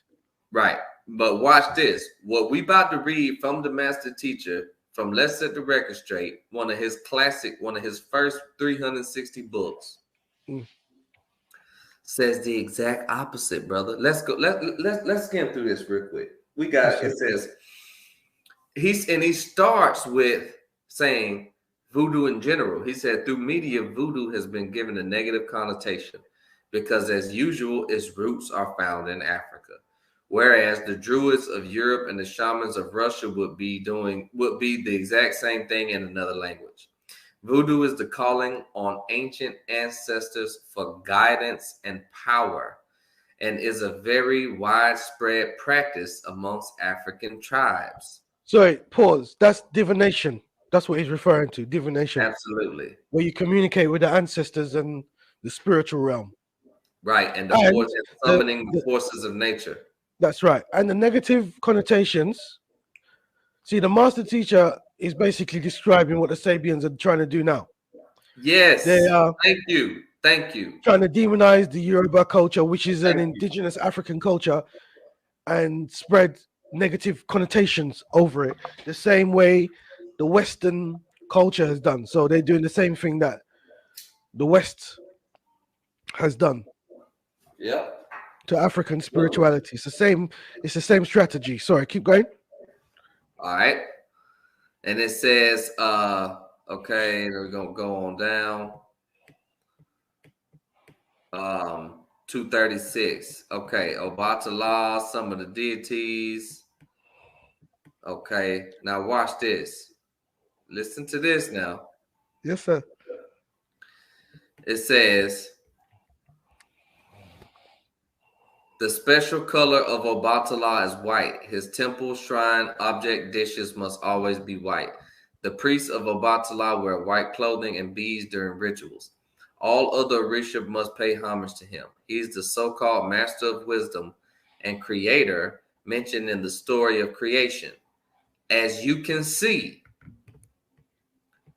the Arabs got Abu or Abba for father and Ta'ala for most high from the Yoruba. Woo! What? What? See, the Sabian said it's the other way around. The Sabian said exactly. That's what he said. The Sabaean Assassin said we got it from the Arabs. But the Arabs got it from us because, as I said earlier, Arubu predates the Arabs. Thank you. Arubu is indigenous to Arabia, indigenous Africans to that region. Yeah. So it still comes back to us. Listen to this. This is exactly what you said. Now listen to this. They combined them to get Oba Ta'ala, the Most High Father. The same is found in Hebrew. Note the similarity between Eber, the founder of Hebrew, and Igbo, one of the Yoruba tribes combined. That's right. Right? Yes. Now let's move down.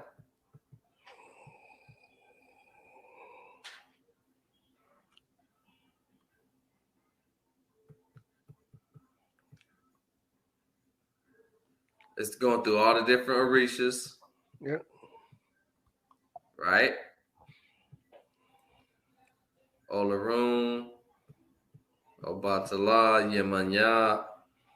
Look at this. Yemanya. It say, make note that in Hebrew, the word yam means seed. Now look from which it came, Yemanya. He's saying that and I put a post about this. Yam moya, Yemanya. That's the same word. That's right. So he's saying that the Hebrews got yam from the Yoruba Yamanya. And we know Hebrew and Arabic is the same freaking language. So that's just, again, saying that they got it from the Yoruba because it's a Bantu, because the Hebrew and Arabic are children of or offsprings or corruptions of the Bantu original dialects. That's right. Of the Niger Congo, which predates it. Yeah. These supreme beings or deities are the ancestors of the Yoruba. The Orisha are the ancestors of the Yoruba, not the Hindu. It don't say the Hindu. Nothing to do with Hinduism. It don't say that. It say these supreme beings or deities are the ancestors of the Yoruba. And who are the Yoruba? Where are the Yoruba from? The original Yorubas lived in Nubian Egypt. That's the right. original. That's right. The update talking about Orishi from India is basically made up. Yeah. That's not what the master teacher taught. No. Yeah, exactly. So we're exposing counterfeit teachings today. Yeah. It says the Yorubas encountered the Arabs of Arabia, who were by this time mixed in with the Ottoman Turks and Russians. That was way on down the line. All right. Many of them converted to Islam and became known as the Hausa of Nigeria, combining the Islamic faith and the Yoruba traditions. You see that? That's right. Talking about pre-Islamic Arabia, Yoruba was introduced to Mecca by a man named Lamarudu. It was not known as Yoruba at that time. Who was Lamarudu? Lamarudu is a king. And saying Lamarudu is another way of saying Nimrod. Mm-hmm. It's another way of saying Nimrod. Mm-hmm. Because this is where the confusion is coming in at. It's coming in because he's trying to make Yoruba look like Arab origin, but it can't be Arab origin if the original Yoruba come from Nubian Egypt and didn't encounter Arabs until way later after they started migrating. Then the origin of the Yoruba, who were known previously as Eku,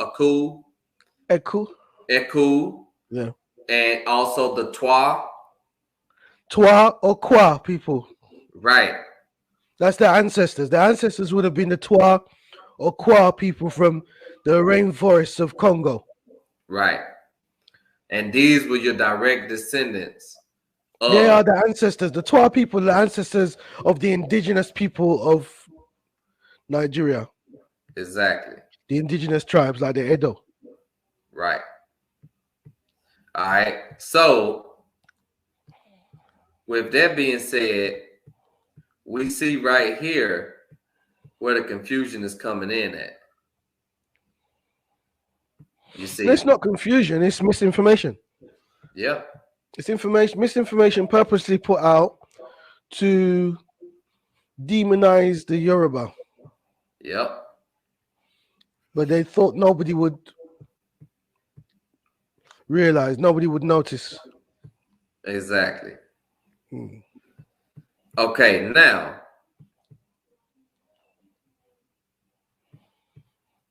Okay, talking about how the Yoruba slaves came over, mixed in. Okay. It says, so as it is plain to see with the little research revealed that voodoo, also called Yoruba or Santeria, was nothing more than traditional ancestral acknowledgement amongst who? Our people. That's right. It was an attempt to keep alive our customs and practices that went back thousands of years before we had any contact with the European. He's saying that before we had any contact with the European, those were our original. So obviously these were the customs that they brought from when they came from Nubia and Egypt. And if there was anything that maybe influenced, that was later on down the line when they went through Arabia. That's right. Because according to another update, the people, when it says that when the Yoruba, because when he's saying when sometimes when they saying Yoruba as far as the mixed people, they trying to say that the Arabs or the Hindus or the whatever.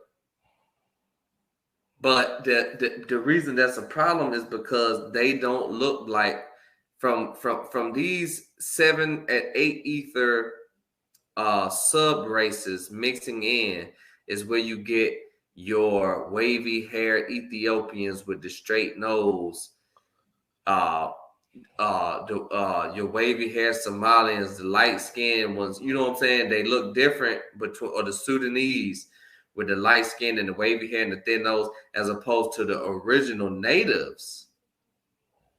Yeah. You see, this is now, and now guess what he says right here. If you are interested in seeing a traditional Yoruba village in America today, one can be found in Sheldon, South Carolina. The village is called Oyetunji, and the king priest of the village is named Oba Sergamon. Why the heck would he say that? Stop for a minute. Whoa, that's I've just sent you some images. Okay. So pause on that note. All right. And pull up the images I just sent you. Got you. All right, let's see.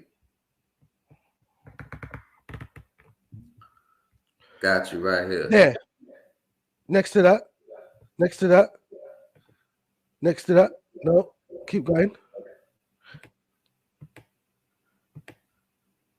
There. Go back. Guess who that is? That look like Doc. That's Dr. Malachi York in the Oyotunji village in South Carolina. Wow. In what looks like the 1970s. Wow. That's where he got the inspiration to build Tamare. Because they had a community since the 60s. You're not playing with no fools now. Wow. I told you. I told this guy. You're not playing with fools. This is the other side of the teachings you don't know about. Wow. That's Dr. York there. And we can look at the sisters, what the sisters are wearing. And we can make an educated guess. This is the late 60s, 70s in the Ansar school. And behind them are Yoruba totems. Yep. Wow. They don't know they're playing with. Wow. They don't know they're playing with. Now, on that note, should we go into the connection between the master teacher with Yoruba, or should we do that later? No. Well, first, let me say this. I assume, right? One of my theories is that one of the reasons for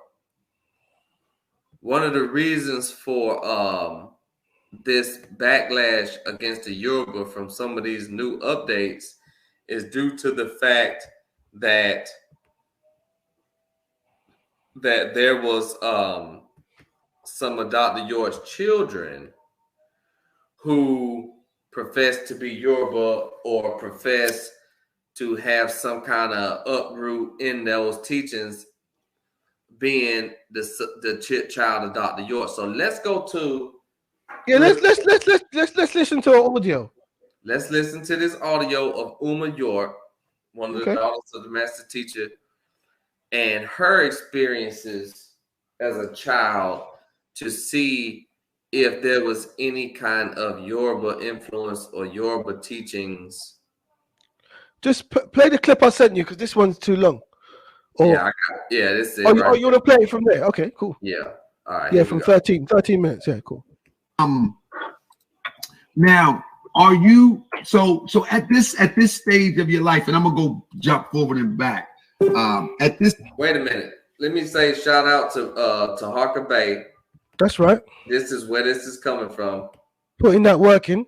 This is coming this from stage Harker of Bay, your life. Moorish World That's right. TV. That's right. Big up to Harker Bay and the Moorish Nation. We're riding with you. We're riding with you. Absolutely. We're riding with you. Keep your dukes up, man. We're riding with you. You know what I mean? And this was September 21st, 2021. That's right. Do you still do you subscribe to? You got an advert coming there. In DVR, you can stream classics like The Office whenever you'd like. YouTube TV. Anxious about your next technical interview? You won't be if you are coached by tech leads in Any religion at any time, because I have something in my song. I say you can say what you want about Dr. York, but he gave us different variations of the same thought. Because I followed from the Ansar law. What I mean, I'm aware of from the Ansar law all the way up into the Nuwaupian, and everything in between. What spiritual system, if you will, do you subscribe to today? Well, I'm an initiated Mambo within the Voodoo system, and I'm also in Ifa as well. So I believe in the African traditional system. What I was going to say, did your father teach anything consistent with that? Yeah, he did with among certain children. Okay, I got. He shared. I'm to be honest with you, not even just among certain children, but you know, he even did it. He even gave classes on it to the public as well. And a lot of people, I guess, they missed it. They, you know, that's why I say that a lot of these, you know, people that's a part of the organization, that they're lost and they missed the actual picture of what he was trying to tell these people, because it was right in front of their face and they just missed it. You know, I was like, how could you miss something like that? He spoke about Shango and Obatala, and he spoke about these different, you know, spiritual systems, and they just ignored it. If you don't mind me asking, you can decline any question. Man, That's clear enough to me. What do you think? What do you think about that? That's clear as daylight. She was taught, her and some other family members, her other siblings, were taught Ifa by Dr. Malakazi York, as children. Why would he teach them that as children? Very simple. The Yoruba or Ifa tradition has been in the York family for years. If you go to the image I sent you of that from the new book called Metaphysical Africa. Do you want to pull that up? But look, before I go there, let me play real quick, because one thing that the sister Uma York said, right? Yep.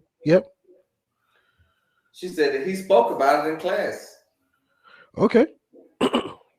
So let's give two examples of him mentioning on live audio, and let's see what for the Dr. York said crowd. Yeah, for the Baba setters. Baba said Baba didn't say it, then guess what? Man, I mean, they expect the man to have said every single thing. I mean, come on. No, but we're going by what Baba said, so that's fine. Okay, the other one is there. They're not going by what Baba said. They're making stuff up. We're going by what Baba said. That's right. We talk exactly. You're making up your own doctrine. We're going by what the master teacher said. That's right. And we're going to prove that. We're going to prove that that's happening. Not according to our own words, but according to his, or what they say is his. Fake updates. That's what they're putting out. Yeah. All right. Masons and Shriners from this is on YouTube. This is at 6 minutes 30 seconds. So the original indigenous Tarites, the Nubans, who were pygmies, were overthrown by them, and that's why they show them as servants to the dynastic periods. And that's where Bes was the chief of the Nubans, and he had the powers of a sorcerer. So they didn't bother him. They kept him, and to this very day in Egypt, they have rituals to Bes. They added in the language of the T as the Bes. As afraid they were the same way that the Italians were afraid when they went to Africa and got involved with the Yoruba. Whoa. Woo. Whoa. Woo. Hold on. Woo. Hold on now. Hold on. Now that's now. But now, sorry, did he mention Bes before that? And I was just about to say that. Right. We on the same God frequency. Bes. Yeah. We on the same frequency. He just what he's doing is comparing the power of Ifa or Yoruba spiritual system to the power of Bes. That's right. He But said, Bes yeah, is also a god in Yoruba as well. Yes. It's the same being. Yes. We showed that. We need to show that again. The statue of Obatala is a little pygmy, just like Bes. Pull it up again after this. Pull that image up again after this, please. All right. All right. So he's comparing the power of the ancient Neteru to the power of the Yoruba spiritual system. Let's continue. Yeah.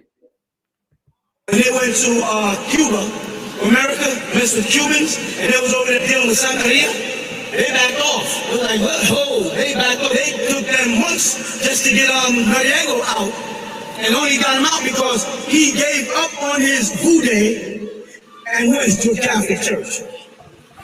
And that's where they got him. As long as he was working with them Obia or those Obas, they couldn't touch him. So the Tamahu is petrified of Santeria Yoruba. He wouldn't go near those people. So that was a part of our culture. Whoa. Whoa. Part of our culture. A part of our culture. Whose culture? Our culture. Our. That's right. Our. That's right.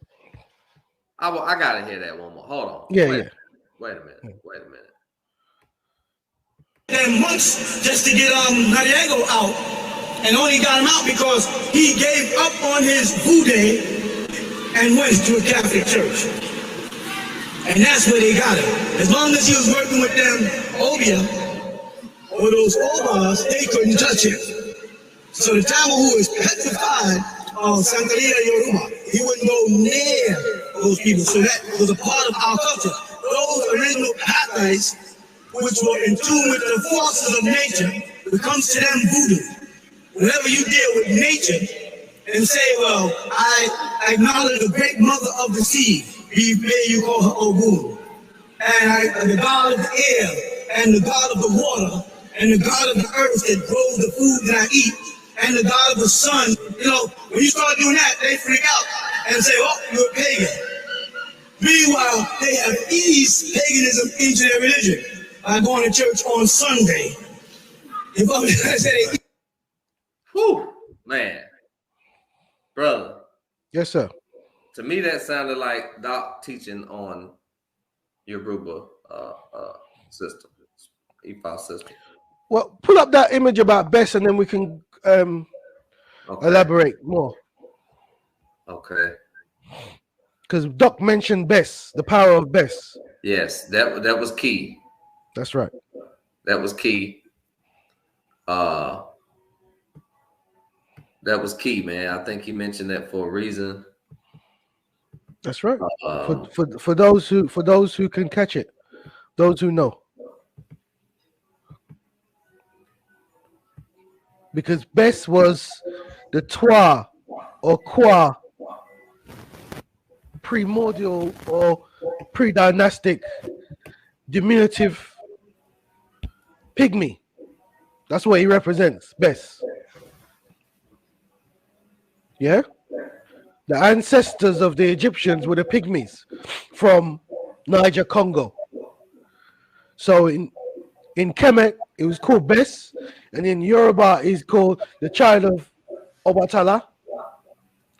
As you can see, it's the same being, and they both have the same symbol of a skull, of like a skull around their neck. Mm-hmm. Also looks like an alien gray head or something like that. Yeah. That's another issue. Could you read the caption underneath, please? I can't even see that.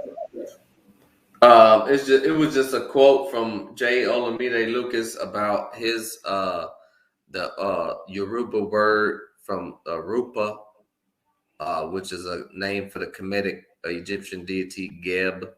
Okay. So he says that the Yoruba, according to the it says Yoruba Rupa is alive. So it's the Egyptian breakdown of that word, Yoruba. Okay. Not sorry. Go on. Now here I want to play one more clip from Doc. Okay. I like clips from in Doc's words, you know. Absolutely. See, when we Nuwaupians, or Wobs, as some folks like to call us, when we started saying we believe in Jesus Christ, they say, y'all don't believe in the same Jesus. In that direction if I see God? Huh? Norway, hell, bro. Israelites, Muhammad did. They make it look like Jesus Christ is coming with the very end. And let me say he should not speak of himself. Again. Let's say Sunday. 60 weeks, make up a minute. I'm gonna just find the clip. Yeah, get the clip because what's it gonna look like? They're gonna say that we're trying to chop his words, and there you go. Let's just have the straight clip. Yeah.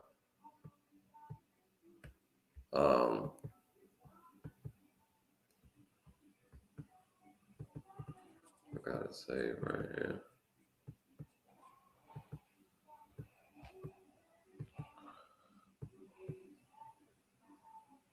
And then after that, we'll show that book. Yeah. No, we show the book. We give some context to it as well. Some of y'all are Ethiopians. Y'all are made up of from Congo. Some of y'all from Kenya. Some of y'all from Uganda. Some of y'all are Ethiopians. Y'all are made up of all them guys. If you, let's say, scan through a book throughout Africa, you start seeing people like, shoot, they go Ralph. Am I lying? You be like, it look like Ralph. You walk up and say, what's up, Ralph?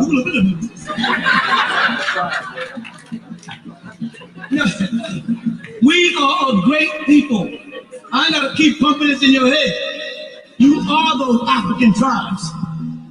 You always were Yoruba. Islam is something that they gave from Congo, some of y'all from Kenya, some of y'all from Uganda. Whew. You always were Yoruba. That's right. Man. You always were Yoruba. On that note, let's go to those images again, please. Okay. Again, nobody's trying to convert anybody to Yoruba. We're just trying to show the context that the master teacher never spoke negatively about the Yoruba as being satanic or based on blood sacrifice or witchcraft. We know these elements exist. However, he never referenced it as being evil. As the Sabians are trying to demonize Yoruba right now. So if you go back. Sorry, come out of that, please. Come out, please. Okay, where you want me to go? Yeah, if you close that and scroll up. Oh no, it didn't come out. I have to send you again. Sorry, give me a sec. You carry on, and I'll find. Okay. Yeah, something else I need to send to you. It didn't come out. Let me check with the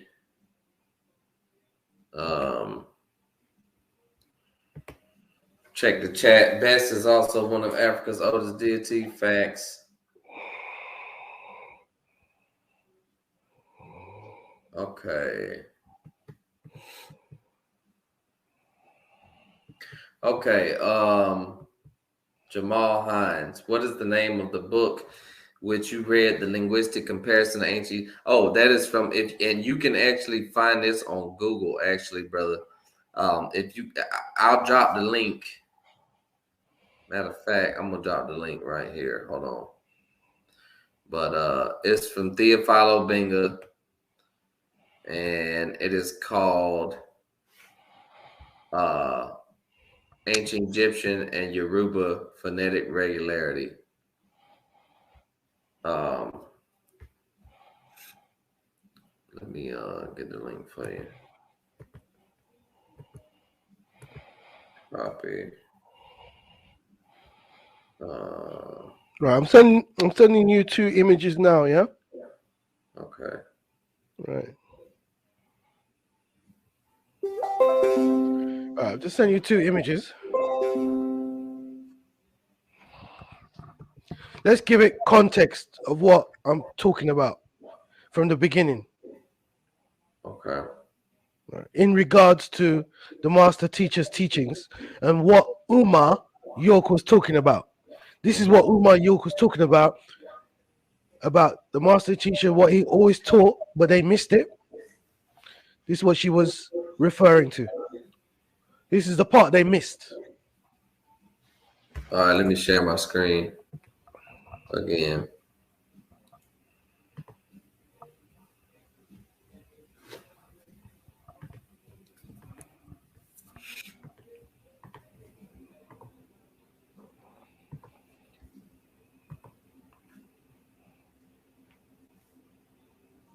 All right, go back. There should be 2 images. Yeah. All right. That's not the first one.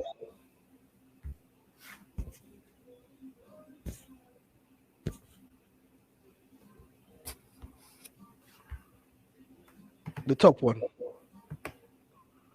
Right. This that we're looking at now is one of the earliest dress codes, which most people should be aware. This is one of the earliest dress codes of Dr. Malachi York's organization, pre-1970. That's the official dress code pre-1970. So this is you're looking at the Nuwaupian dress code from circa 1968. If we move to the next image,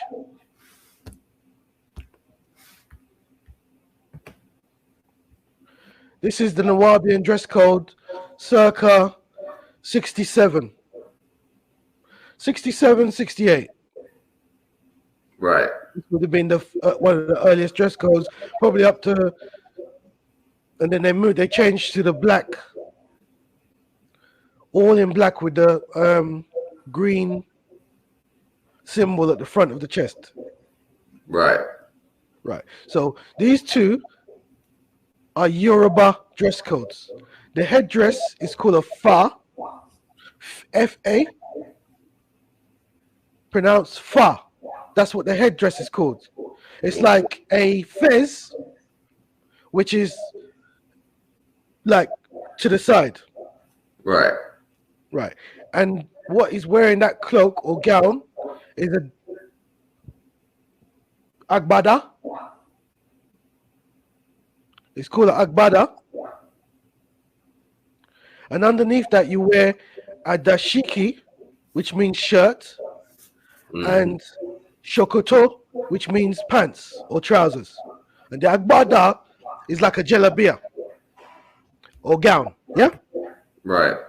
So these are the earliest dress codes, the 2 of the earliest dress codes of the movement. Nuwaubian movement, pre-Ansarullah, in the era of Nuwaupu, the early days of Nuwaupu. Now, if we go to that book I sent you, there's a brand new book out called,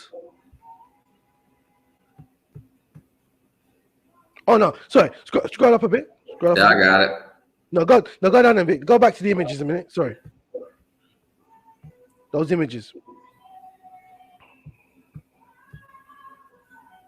Down. Yeah, this chap here at the bottom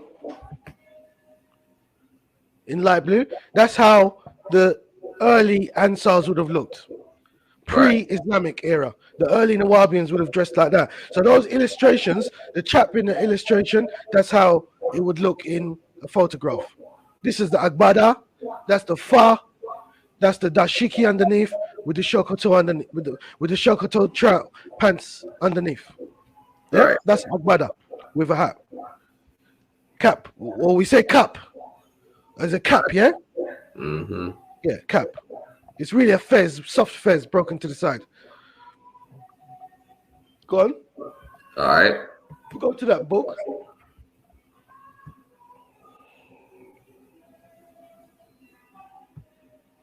Brand new book out on the market called Metaphysical Africa. Metaphysical Africa by Professor Michael Muhammad Knight.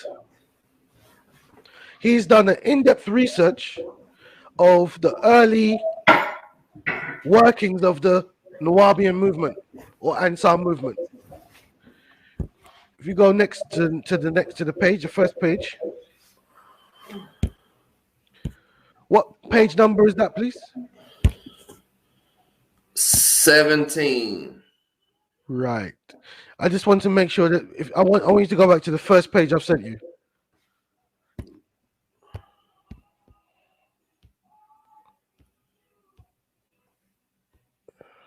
Okay. Could you check the numbers? Huh? They've got the pages of numbers at the bottom. Can you check? Yeah, check the page 17. numbers? Is that the first page? 17, yeah? Yeah. Right. Right. Could you highlight that, please? And read it, please.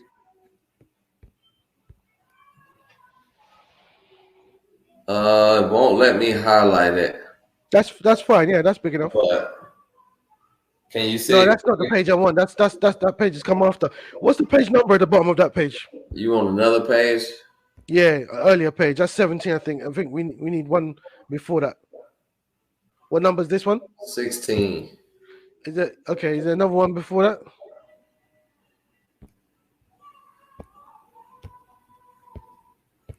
It's only 3. What number is the third one?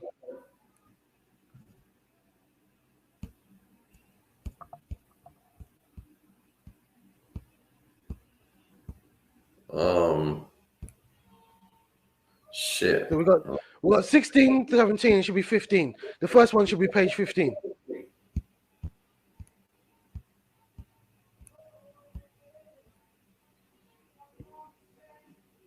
Yeah, 15. Right. This is by a professor breaking down from his research the early roots of the Nuwaubian movement. Could you read it, please? Hold on one moment. Can you read it real quick? Hold on. You want me to read it? Yeah. Right. African cultures, speaking to various legacies of Malcolm X. Oh, let me start again. Right. Against nation and Sunni leaders alike who disparaged non-Muslim African societies as primitive. He's talking about in the 1960s and presented Islam as a civilizing influence. Yoruba temple media implicated Islam in the erasure of indigenous African cultures. So the Yoruba temple was having disagreements with Islam being taught to black people in America, yeah? Right. Right. It accused Islam of trying to erase African cultures in America. Yoruba temple media implicated Islam in the erasure of indigenous African cultures.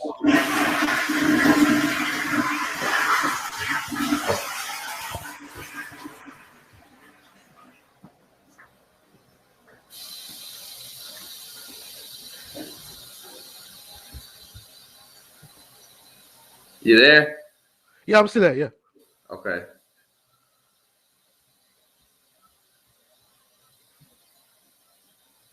Uh-oh. What'd you say reading from that? No, you got it open. You got so many pages open. It's open somewhere. What? It's you just closed it I somewhere. see. I don't know. Hold on.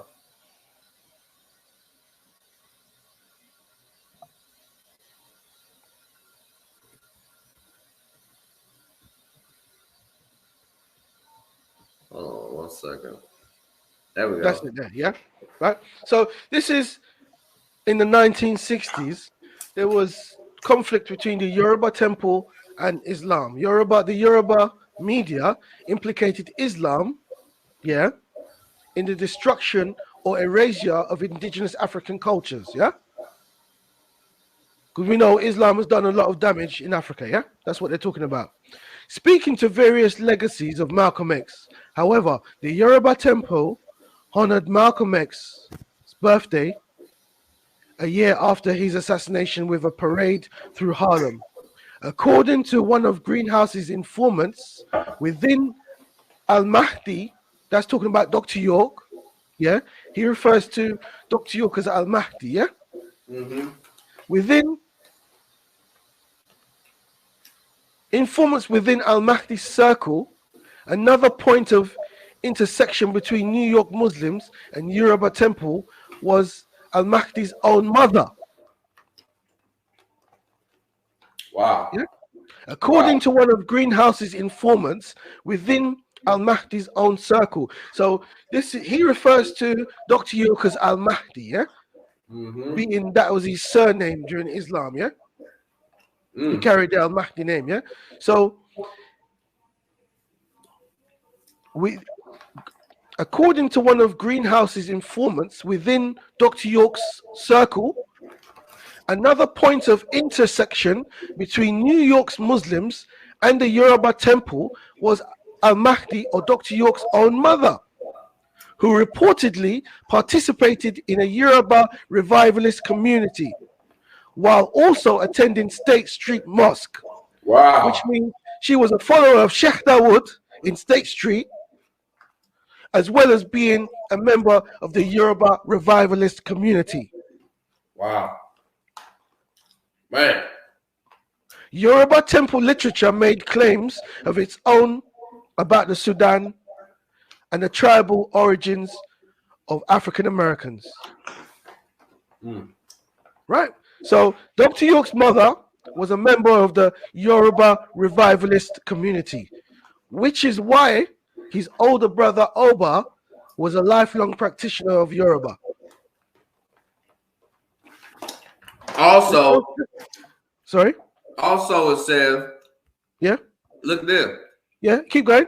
At the end, it says Yoruba leader Osijiman Adefumi argued that West African culture bore ancestral connections to ancient Egyptian and Nubian kingdoms.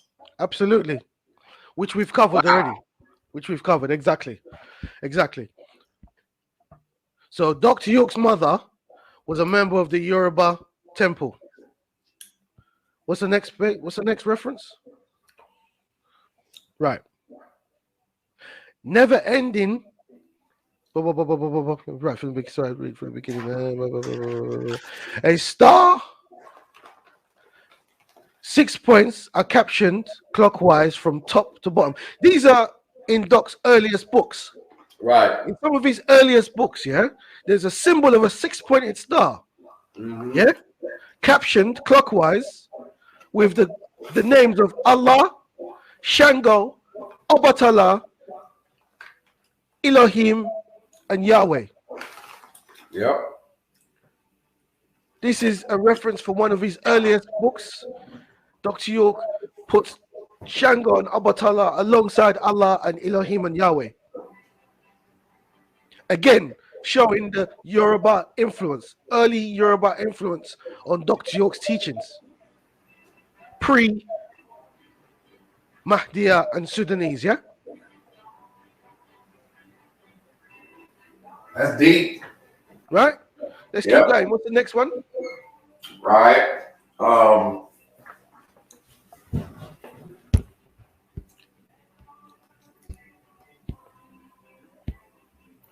shoot.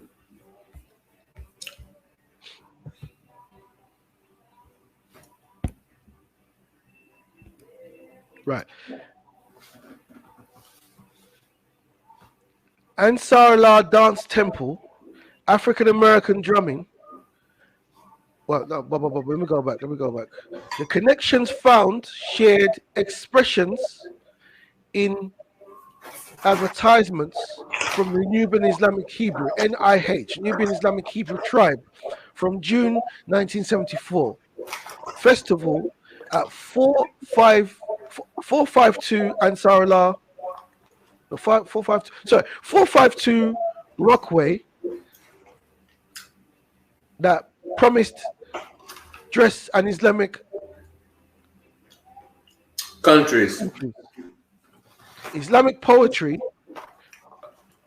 the Al Ansarallah Dance Temple, African American drumming, and the Merchants of Oyo, a group led by Al Mahdi, that's Dr. York's brother, Obaba Oyo, born David Piper York Jr., that sold African imports, including bone jewelry, that Ansarallah or Nubian Islamic Hebrew members wore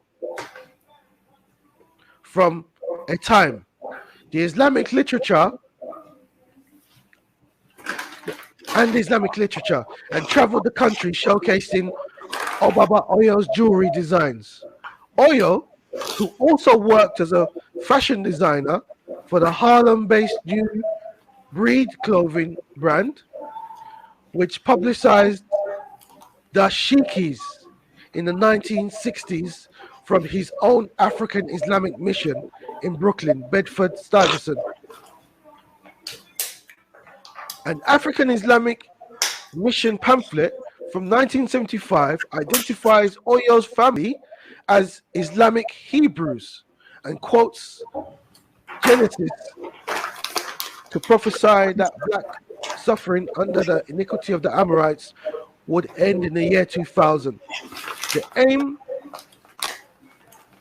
or African Islamic mission became known for reprinting books on Black history and Islam, both popular books and rare and out-of-print titles. Remember, according to the elder, they had a printing press in the early days, remember? Right. So these are 3 references from a new book about the early movement's connection to Yoruba. Yeah. And if we go back to those images, just quickly, just to finish off, the images I sent. Which ones? Like it was, the most recent. Yeah, that's right. So if we look at the early dress code, let's go for it one by one. This is the earliest dress code from 60s, yeah? We know that Dr. York's mother was a practitioner of Yoruba. The earliest dress code of the movement was Yoruba. Keep going.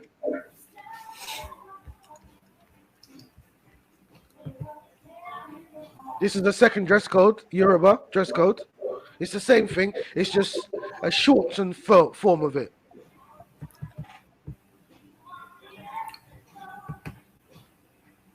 If we look at Dr. York's dress code, so I stop there. We look at Dr. York's dress code. Again, this is a Yoruba style dashiki that he's wearing. Keep going. And again, it's like a Yoruba style hat. This is him in the Yoruba village in the 70s.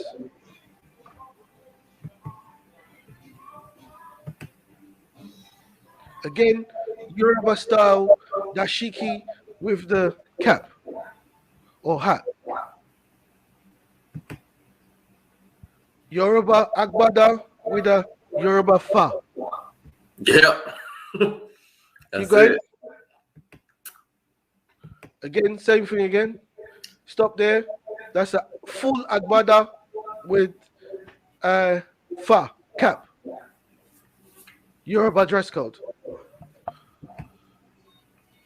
Again, Yoruba dress code. The fa, the hat, the dashiki, or the agbada. Now, my question is, if it's such an evil, satanic spiritual system, which is about blood sacrifice, why is the master teacher wearing the dress code of Yoruba on special occasions? If we keep going, there's a speech he did. This was a historic speech. I think this was 1999.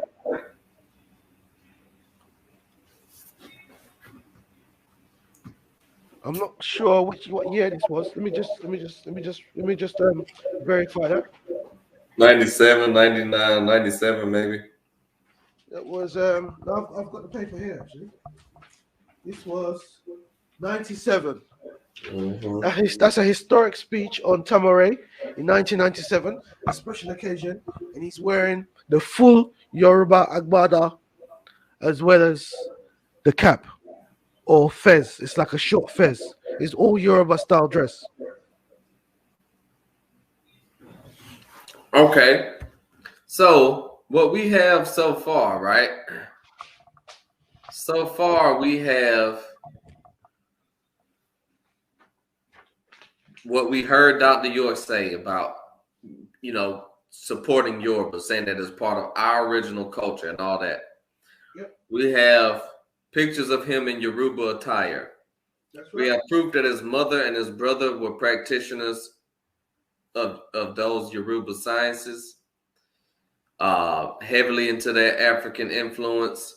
The which group study dress code remember also that he said, remember when he first went over to the Mahdi's family, he had a nose ring. And he said that they said, Isa, why do you have that nose ring? We don't wear that over here. Of course. That was African. That's right. Because obviously the Sudanese Islam has a problem with the Yoruba tradition. It's obviously at odds with it. But the early dress code of the movement was two types of Yoruba dress code. Right. We see the dress code. We see his daughter confirm that she is a practitioner, that it was taught to her. Right. And we see that the master teacher says that the Yoruba are descendants of the ancient Egyptians and the Nubians. That's right. So what more does a person really need to hear? Now if you want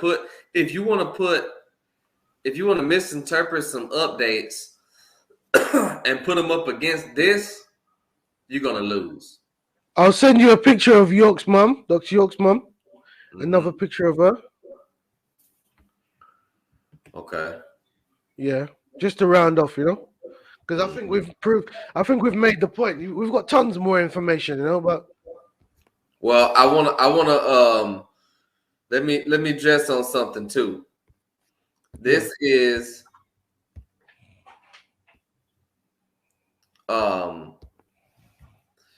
he was speaking about the part about Yaqub and stuff in the Holy Tablets, right? Yeah.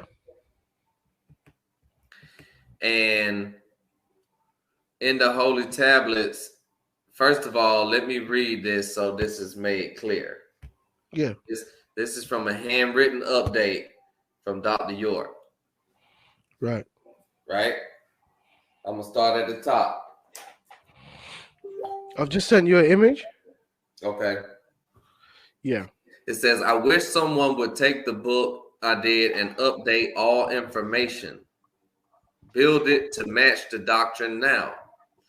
Since then, you all have so much made clear, plus update language and change that cover and put back out as revised, saying I read it and I updated the content. If I don't die, I will redo the holy tablets, update, delete some parts, and build others. You see that? Okay. So that's what we're saying. We mean that some parts of the holy tablets was outdated because of the religious connotations from coming out of the Ansar school into Nuwaupu. Okay, yeah, of course. Yeah. Now, he's trying to use that Yaqub story, which is a symbolic story. Yep. To say that the ancestors of the Yoruba, who are genetically African, the same as the ancient Egyptians. This fool even said that they was the Hyksos. He went all over the place. But the point I'm making is he's trying to use the parts of the holy tablets that are outdated to explain things about this African tribe that we're talking about. Okay. Okay. Now,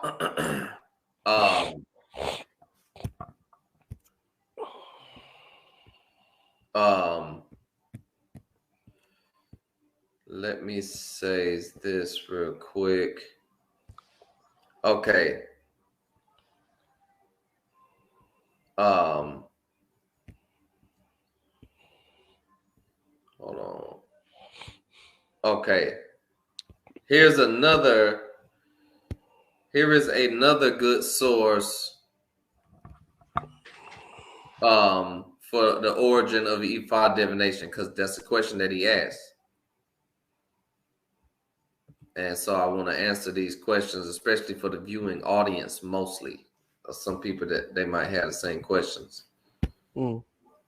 I hope this is letting me.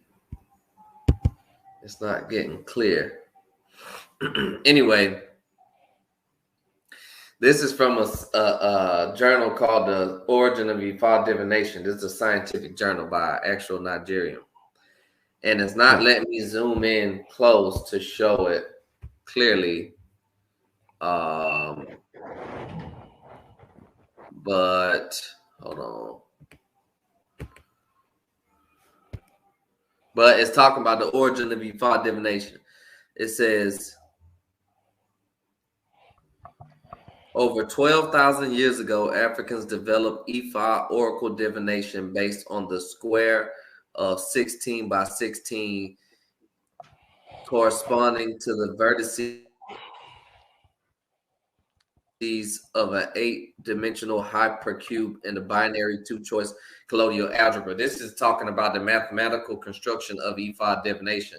Notice it says over 12,000 years ago. Okay. This means that the divination system is ancient Egyptian in origin. That's right. Because, of course, we know 12,000 years ago, you're talking about pre-dynastic Egypt. That's right. So once divination is one of the oldest religions in the world. Thank you. So once again, this proves that their origin is ancient Egyptian. This is something else. This is just from Wikipedia about the Akan, who are also related, the Akan origin and ethnogenesis, who are also related to the Yoruba. It says the Akan people migrated from north through Egypt and settled in Nubia. Around 500 AD, due to the pressure exerted on Nubia by the Aksumite kingdom of Ethiopia, Nubia was shattered and the Akan people moved west and established small trading kingdoms. You see, the answer is out there. He just, you have to do your due diligence. That's right. The Akan and the Iwe are also part of what was called the Yoruba Empire. Yoruba Empire stretched from Nigeria all the way to Ghana. Yeah. So it's the same people. Exactly. So when they say Baba is part Akan or Iwe from Ghana, yeah. Mm-hmm. They say his mom was part West African, yeah. Mm-hmm. Through Ghana. Again, that's a Yoruba West African connection in the York family. Yep, exactly. That's the matriarchal. Because it's obviously it's composed of so many parts. There's Native American, West African, and Sudanese. Right. It's not one size fits all. That's the problem. People get too polarized. Yep.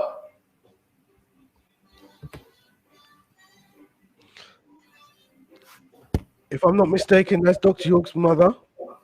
Oh, yeah. The late Mary C. York. Yeah. In Yoruba attire. That's West African style dress and head wrap. Yep. That's it.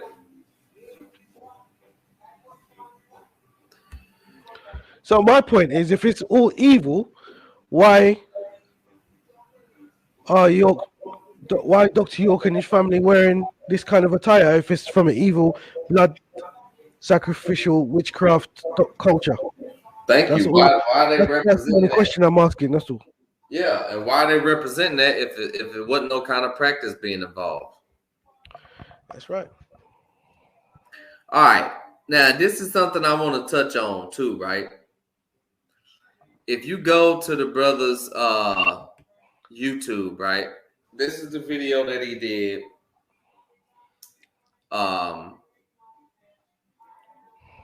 Right. I'm gonna start off with just pointing out some contradictions and lies and stuff that he don't know about. Yeah. All right. Start at 18 minutes. Your brothers and sisters with disabilities are literally being carried up these stairs so that they was the name of one known or the let me say this too real quick. He's talking about Kemet. We're gonna get into the Kemet thing because he said Kemet was Greek. Well, I guess I just saved it for that. But he's talking about Kemet like I'm one of the persons that first was saying that Kemet was not, that there were older names for that land than Kemet. Oh yeah, of course they're older names. That's always been my stand. That's what I'm saying. I don't know where he even got that. Why he even? No, he made that up. He made that up about it being Greek. Because he just makes stuff up. He's trying to make it look like I am an Orthodox Kemetic or something like that. But first of all, he don't know what he's talking about anyway. He makes stuff up. So that's pretty obvious that he makes stuff up. Like, for example, one of his recent revelations was that Dr. York is not related to Oba or Wakia by blood. Yeah, that's ridiculous. So I want to see the evidence of that. He said they're not his blood relatives. He don't have no evidence of that. He's just talking. That's what I'm saying. People are regurgitating secondhand information to him, and he's regurgitating to the public and misleading everybody. He's misleading people. No, but I'm fine with that if it's true. If it's the truth, that's fine. We want the facts. So as he's so focused on facts, where are the facts? Where are the facts to prove that Dr. York is not blood related to Oba Oyo or David Piper and Wakia? Where is the evidence? Where are the facts? That's what we're asking. Where are the facts? You don't just make statements off the top of your head. You have to back it up by facts, as you love facts so much. Exactly. So let's start with debunking him and answering these foolish questions, and hopefully trying to get the people some clarity. And we will be addressing everything in the chat and the questions. I'm just gonna pop to right, the Pleiadians, who were also bloodthirsty B type of beings. So their bloodline links to that, not to ancient Egypt. And human sacrifice. All right, he just said that he said that their bloodline links to the Palladians and not to ancient Egypt. We already debunked that. We debunked that with Sheikh Antidiot and Theophilo Benga, which is suggested reference research material from the master teacher. You see that? All right, let's continue. Okay, hold on. So he lied. He said the Yorubas link back to the Palladians and not to ancient Egypt. We already proved that wrong. Plus, we showed in the book twice where the master teacher said that originally the Yoruba lived in Nubian Egypt. We showed that. Sacrifices did not exist in pre-dynastic Egypt, right? There's no glyphs to show this in pre-dynastic Egypt. If they are, all Brother Khonsu got to do is show them and have him show you the scribe which wrote the glyph. The scribe which wrote the glyph. That is the dumbest thing I ever heard in my life. But anyway, we heard what he said, right? Yeah. He said there was no blood sacrifice, animal sacrifice in pre-dynastic Egypt. Okay. That's what he said, right? That's what they're saying, yeah. All right, let's debunk that real quick. And I've done this before. It's cold, man. First of all, let's talk about Sekhmet. They talk about these bloodlusting deities, but they're also bloodlusting deities, deities of war, deities of anger, aggressive deities, and all that. And Sekhmet is probably one of the most aggressive, good deity to use to fight battles, to fight enemies and stuff like that. Okay. She was called, some of her names or epithets or titles were, which her name comes from the ancient Egyptian word Sakem, means power or might or energy, thus translated as she who is powerful or mighty, right? Some of her epithets were one before whom evil trembles, mistress of the dread, lady of the slaughter, she who mauls. She's an aggressive deity. She's a deity you used to fight because she fought for Ra. But it says in the myth about the end of Ra's rule on earth, Ra sends the goddess Hathor in the form of Sekhmet to destroy mortals who conspired against him.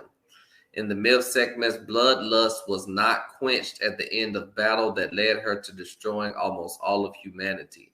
To stop her, Ra poured out beer dyed with red ochre and hematite so that it resembled blood. Mistaking the beer for blood, she became so drunk that she gave up the slaughter and returned peacefully to Ra. The same myth was also described in the prognosis text. So we see right there, we have bloodlust, aggressive deities in Egypt too. You have deities of this whole good and evil concept that these religious Sabians are trying to promote now is really, really, really not good. Because it's totally contrary. We know why. They're trying to take people back to religion. Right. Right. Sad yet true. And that's why religion. Yeah, and that's why the Sabaean Assassin can get away with just freestyling these teachings and saying whatever he want to try to say. All right. So let's go to, first of all, wait a minute. Let's go directly to the glyph. He's talking about, can you show him the hieroglyphics and all that? He don't know crap about the hieroglyphics. Let's say that. Shit, you need to close some of them pages, boss. Yeah. Let's show directly from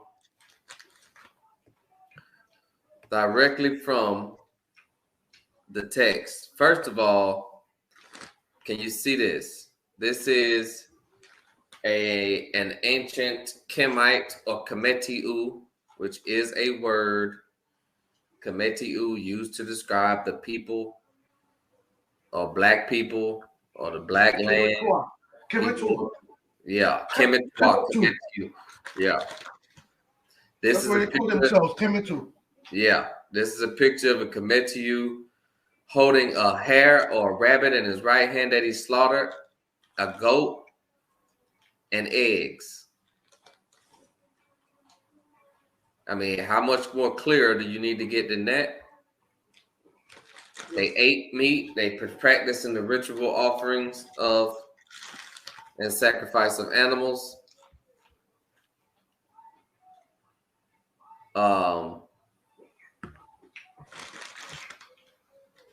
This is another glyph.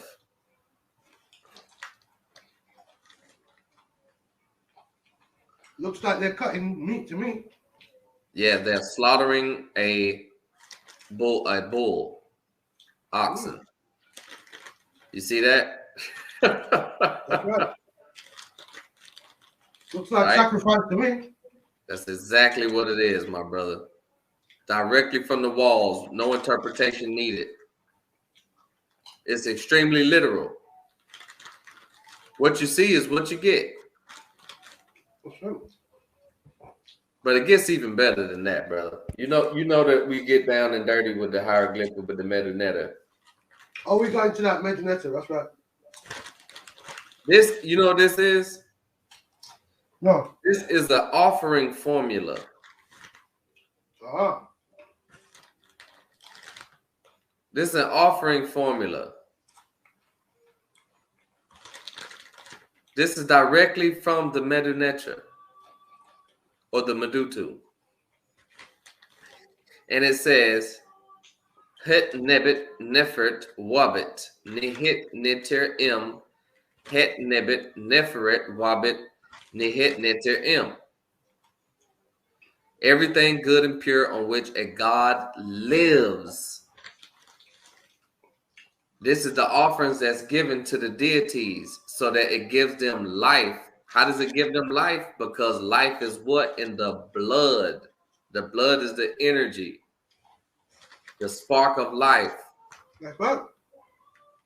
Look at this. This is the fowl, abd, the fowl, the bird, the cow, the ox, the beef, the bread. Look at this. The beer, hunket, the beer. Yep. This is where they do the rum and stuff. When they spit the rum or spit the libations, it comes from ancient Egypt. You call it libation. Yeah.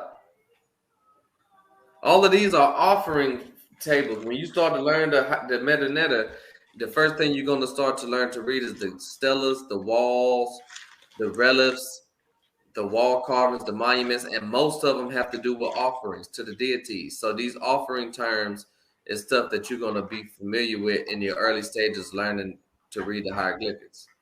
Libation is as African as... Yeah. It's called kepmu. Kepmu is the word for libations in the Egyptian language. Oh. Kepmu. Now watch this.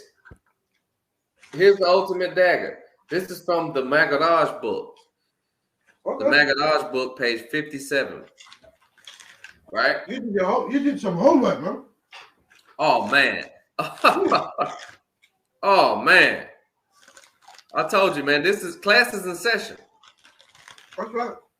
This is real Nuwaupu right here. This ain't no phony, baloney, fake wannabe student teacher. This is the real deal, Mudrasu, real deal student teacher representing Right. Nuwaupu for real, for real.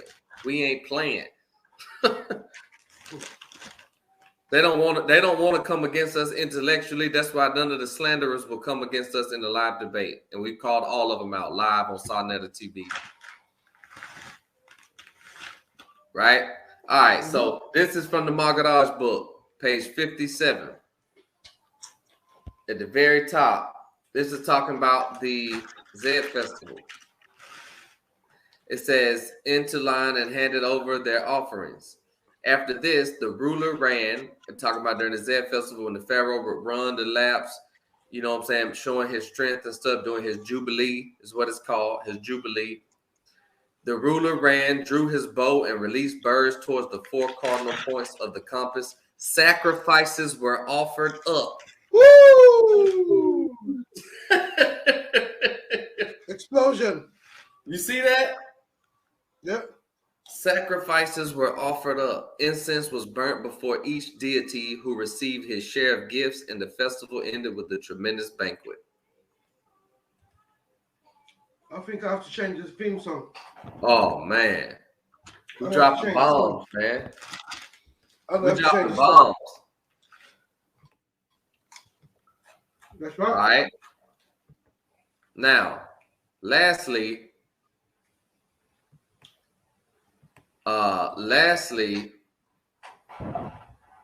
let's go to another article.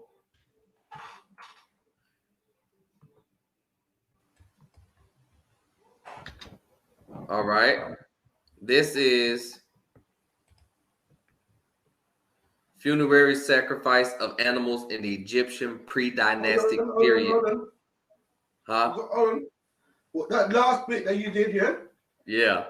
The last bit, read that again, man. The one I just read. Yeah, man. The one from the Magaraj book. Yeah, read that again, man. All right. It's a After this, the ruler ran, drew his bow, and released birds towards the 4 cardinal points of the compass. Sacrifices were offered up. Incense was What offered up? What offered up? Sacrifices. Woo! That's it. That's straight from the master teacher. Game over. Game over, man. See, he can cherry pick through these updates and all this. He said there was no blood sacrifice in ancient Kemet. That's what he said. That's what he said. Game over. Game over. All this information's in Dr. York's books. You see what I'm saying? Exactly. I'm just pointing out what he read. Yes. Like donkeys with books on their back. The Quran says, "Someone bukmun umyun, deaf, dumb, and blind." Yep. You want to play? You want to play with people that read Dr. York's books? You can't. You can't. Can't do it. Not to us. No way. All right.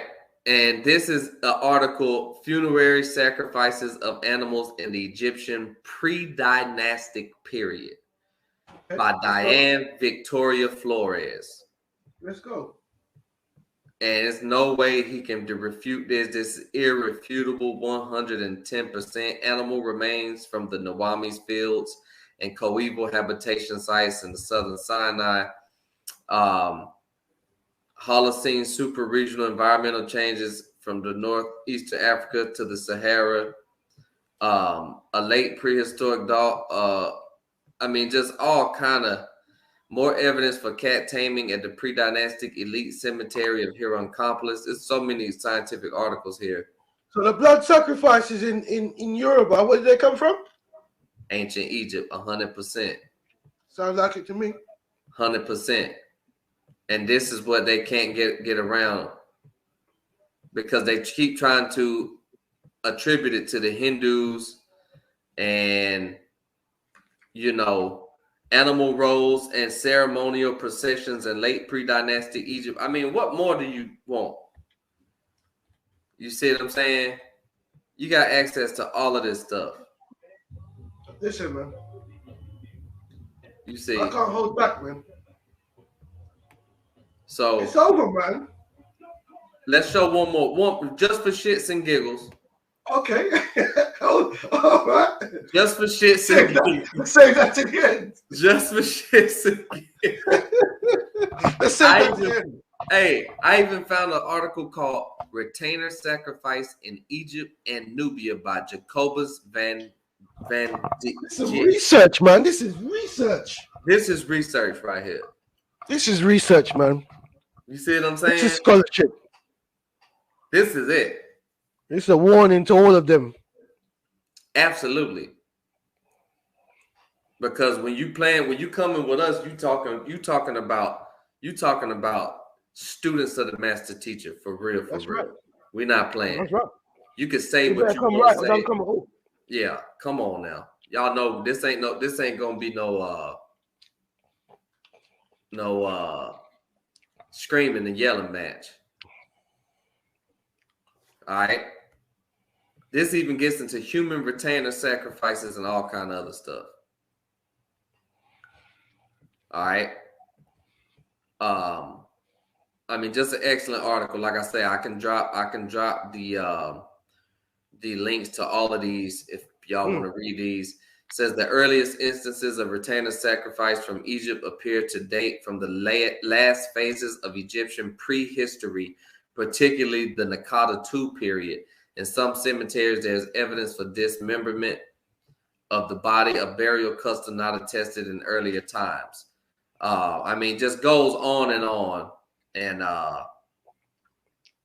gives you some real strong evidence.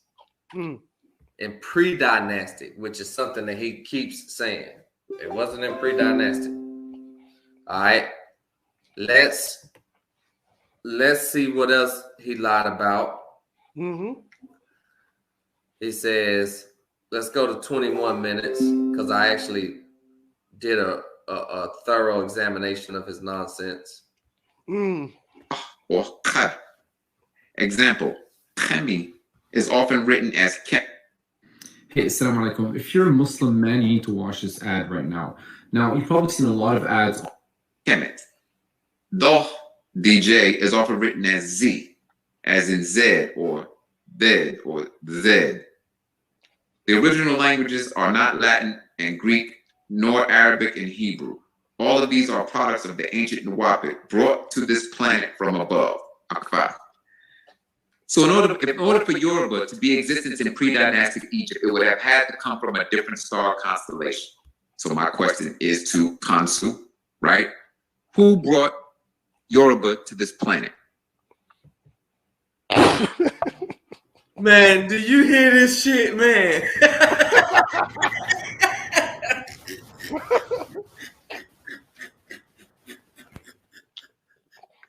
What is wrong with this brother, man? This nigga said in order for Yoruba to be pre-dynastic, it would have to come from another star. Hey, what kind of, hey, we gotta quit. Hey, no more Star Wars for this man. This is a space cadet.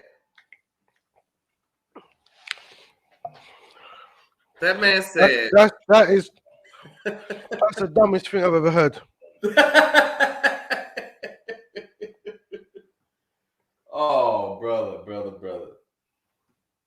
I'm gonna try my best to answer that question. As ridiculous as it sounds. There is a point to the question, insofar as we know there were languages that were introduced to this planet, yeah? However, how can you ask that in order for Yoruba to have existed in pre-dynastic Egypt, it would have to be brought to this planet, right from the stars? That doesn't even make any sense. Man, that don't make no damn sense. That's pseudo. Man, that is the craziest. Him, some of people the like craziest him, shit I ever heard in my life. People like him is the reason why clowns like Chuck Morgan are, you know, trying to trounce the master teacher's teachings because of people like him. Yes. Pseudo buffoons. Absolutely. Put some cake I'm eating. Now I wanna try to further answer that dumb question from a scholarly source, Mustafa Gadala, which the master teacher also have cited sources and works and stuff from his works as well.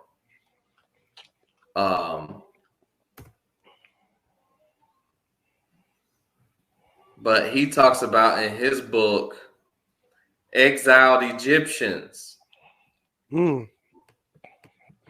Well, exiled Egyptians now. Now remember, the master teacher did say that certain tribes like the Igbo and stuff was exiled from pre-dynastic times, but he never explained why. Okay, but let's see what Mustafa Gadala says about the Yoruba and the ancient Egyptians. All right. And their religion. Hold on. That is right there. Okay. All right. It says,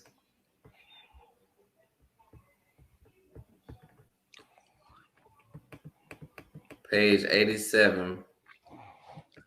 Much linguistic and archaeological evidence in Yoruba land suggests that the newcomers to this area in southern Nigeria came from the Nile Valley after the Roman era, right? Then it say later events and evidence will show that people from Merowe made it eventually to Yoruba land, which was part of the area described as the bastard states by the House of People of northern Nigeria. So you already see that it is common. That's a good point. Go back a bit, please. I saw something just now. Okay. Yeah.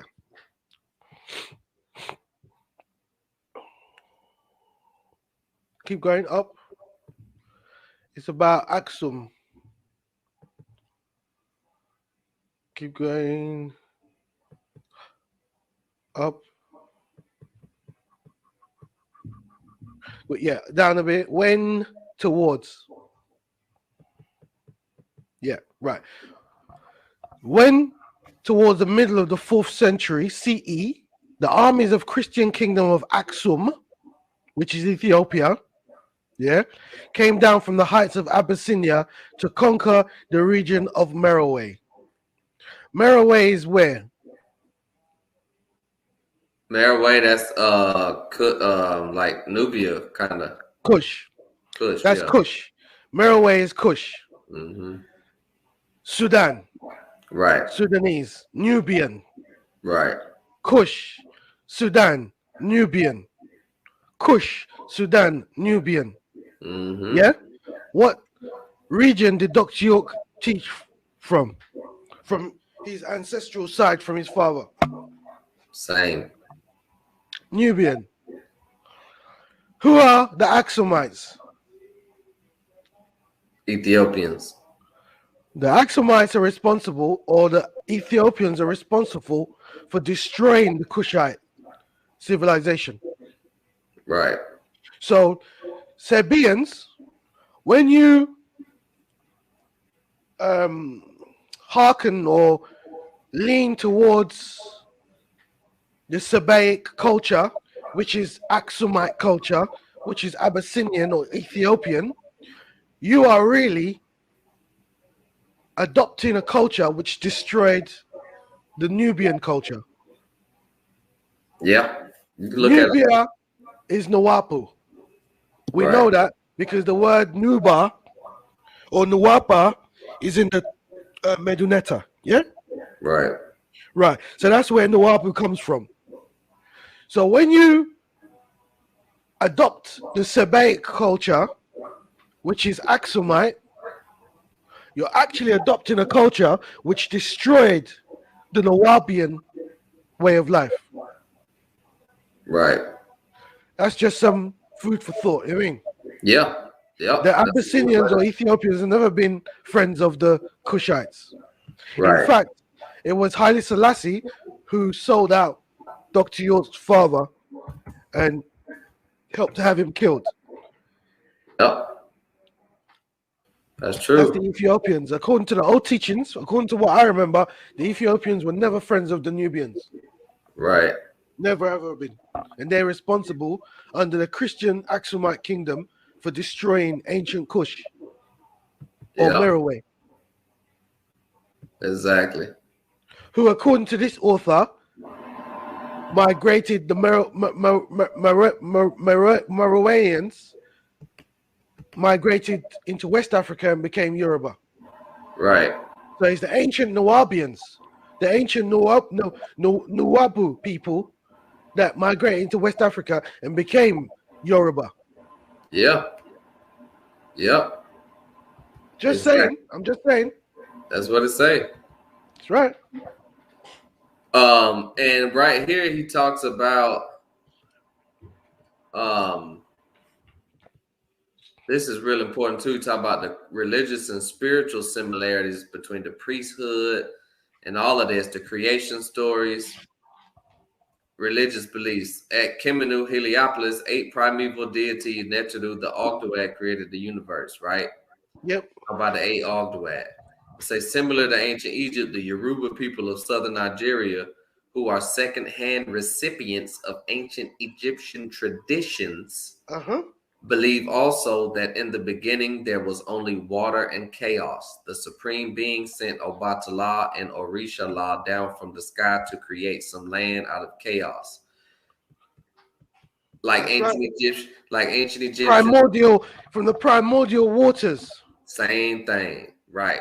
That's right. Also the creation story of the Mande speaking people of West Africa, right? The mighty word, Egyptian creation text, right? Talks about the mouth uttering words, the name, and all these correlations, right? So we see that so like the book from Olamide Lucas talks about the similar religious and cultural similarities. Yep. Of course, we know we already talked about the language. We already proved that animal sacrifice is in pre-dynastic time, blood sacrifice. That's right. Oh, okay. Let's get into this crap about him saying that Kemet, the word Kemet, we've already proved all this, okay, about the word. Let's go about the word Kemet real quick. This nonsense. Okay. But before we do that, yeah, I want to say real quick what my stance is on the updates. And this is why I take the updates. Okay. I have to do, I don't just accept everything that's in them. I have to do my cross references because according to the books that's been put out, you got to think about it like this. The books are 1, 2. Can you hear me? Can you hear me? Mm-hmm. You can hear me, yeah? Yeah. Okay, sorry. And the books are coming out, the new books and stuff, these updates are coming out, right? But when I heard this, it's really let me know that I had to be careful. Because this is supposedly coming from the master teacher. Remember, everything we get from allegedly from the master teacher is coming from other people, secondhand, thirdhand, middleman sources.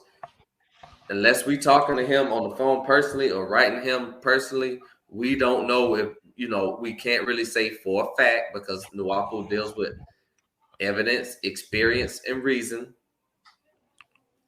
So we have to take it with a grain of salt and do our research to verify whether it's factual or not, or whether it's cohesive with right knowledge. Now, this is from the Patadak called The Division, verses 7 through 25, right? It says, I have been informed that there is much quarreling amongst you as to who is true, who can be trusted, who is devoted, who is following Wu Nuwaup to the letter, who is changing my words to you into their own words, who is trying to explain and interpret my word their way. Yep. Who is trying to mix old schools of religion with what you hold now in your hands. So when I read that, I was like, okay, now wait a minute. If he's saying that people is changing his words, and that's saying that the words we're being given, saying that they're coming from him, have to be checked out before they can be accepted. That's right. So when there's updates coming out that's dogging the Yoruba culture or saying certain thing, because some of the updates is some like basically the updates is saying if you're not associated with these deities by blood and tribe, don't deal with them, which makes sense because if you really come from the Wolof tribe from Senegal and you practicing Igbo religion from Nigeria, you may be calling on the wrong direct forces because that's not from which tribe you come. That's right. But on a more broader scale, the cosmology between all these systems is the same. All the Orisha, the Neturu, all these different names, the Abosom, represent different forces of nature, cosmic forces of nature and energy. Okay, can I just make one point regarding that? The previous point you made, about blood. Right. Yes, I agree what you're saying about the bloodline, and if you're not connected with that bloodline, then you need to be careful. However, the majority of the captives from West Africa, the majority of the captives from the west coast of Africa, I'm not talking about the brothers and sisters that of Native American descent in America. Mm-hmm. I'm talking about those who have West African descent. The majority of the captives were from Yoruba land. Oh, absolutely. of Yoruban people. Yoruban is the wider definition. Right. So you got Yoruban people in Angola. You got Yoruban people in Congo. Basically just Bantu. Because the Yoruba Empire spread out. You see? Mhm. So when you're talking about bloodlines, if we were to do a DNA test, and I challenge any Sabaean to do a DNA test, you might find that you got more Yoruba blood in you than you Absolutely. realize. Oh yeah. So that's something I'm putting out there. I challenge anyone. Let's do a DNA test and let's see where your ancestors came from. They might have come from Yoruba land, Right. but that's another issue. Yep. Yep. And and you know, like I say, it's in this, and that's what the master teacher said. He said, y'all always were Yoruba. Some of y'all That's are this tribe, some of y'all are that tribe, some of y'all are this tribe. He never tried to take anybody. They only the religious minded amongst his followers were ones who tried to make it look differentiated and separated. But they want to cause division. That's why they want to cause division. But one thing I can definitely guarantee is that the majority of the Sabians will not find a genetic bloodline to Southern Arabia or Ethiopia. I can guarantee that. Exactly. The majority of them will never find a genetic blood connection to Yemen, Southern Arabia, or Ethiopia. I challenge them to do a DNA test. They're more likely to find a genetic link to West Africa than to Southern Arabia or some other place called Sabia or wherever, Sabian land. So go on. Okay, now here is where he says the foolishness about the Kemet being Greek, and I'm gonna easily debunk this quickly too. That should be a separate video, I think. Don't you think? I know, because I don't even want to do another video on this clown. Okay. All right, let's see. These were people of the pale race, which today call themselves Arabs. Samson, chosen by the living God. After these people accepted the parts of Islam that pleased them, then they later enslaved these same men who taught them, along with the people of the Yoruba tribes. Slavery was not at all new at this time, but it was not the same type of slavery that the Amorites instated. Now, so the ancestors of the Yorubas, right, are tied into the Canaanites and the Amorites. Did you hear that nonsense? How he gonna say the ancestors of the Yorubas are tied into the Canaanite and the Amorites when the master teacher just said that originally the Yoruba lived in Nubian Egypt? We already proved they E1B1A haplogroup, and we know that they Africans. No, I don't want to contradict you, but there's some truth in that. I don't mean to contradict you, but there's some truth in that, because as part of Nimrod's people, there's a connection to the Canaanites. Yeah, but those Canaanite, the ancient, okay, we talking about the ancient Canaanites. Yeah. Yeah, right. That's different. But he's saying Amorites. When the master teacher said Amorites, he talked about the Gentile, the nations of the Caucasians. Yeah, of course. He's confused about the historical Canaanites. That's right. And the Canaan, the cursed leper of Canaan. See what I'm saying? Yeah. But there is a build. We did a breakdown in the book about there's a tradition in Europe amongst the Yoruba people that the first Oyinbo white person came from a Yoruba woman. Well, yeah, we know that. Yeah, obviously. So there's that connection there. There's that connection there through Nimrod to do with Ham. Because remember, it's to do with Ham. Remember, the Yoruba are the Hamites, yeah? or Cushites, yeah, with Nimrod. And Ham is the father of Canaan. It says that the first white person or white child was born to a woman of the Yoruba people, which ties into the Ham story of Canaan being a son of Ham. Yeah, I mean, yeah, albino Africans produce all races. Yeah, That's right. The albinos. There's a strong Right, yeah. from the southern Nigeria. There's a strong tradition of albinos being produced from southern Nigeria. Yeah, but that's not where that story that ain't comes what from. that ain't what he talking about. He making No, that's not what he's talking about. No, yeah, he that ain't he's freestyling. He is what he's doing. Yeah, of course. You But I just wanted to throw that out there. This fool is about to say that the Hyksos are the ancient ancestors of the Yoruba. What the hell, the Hyksos? The Hyksos? Well, he'd have to provide evidence of that. He don't have no evidence of that. But let's hold on. Matter of fact, let's hear this. Hold on. Which most people don't know are Kemetians. So when people want to say, you can say Yoruba goes back into ancient Egypt, fine. But yet their ancestors are Kemetians, which are Greek. Woo! I keep telling y'all that, but now their Where'd you get that from? Are Kemetians, which are Greek. Wow, Kemetians are Greek. Wow. Kemetians are Greek. That's the first time I heard that. Hold on, man. Hold on. Okay. Let me find this. You got into the original language, yeah? Yeah. Okay. Yeah, I got oh, and there's one thing I missed too, but this is the word Kemet.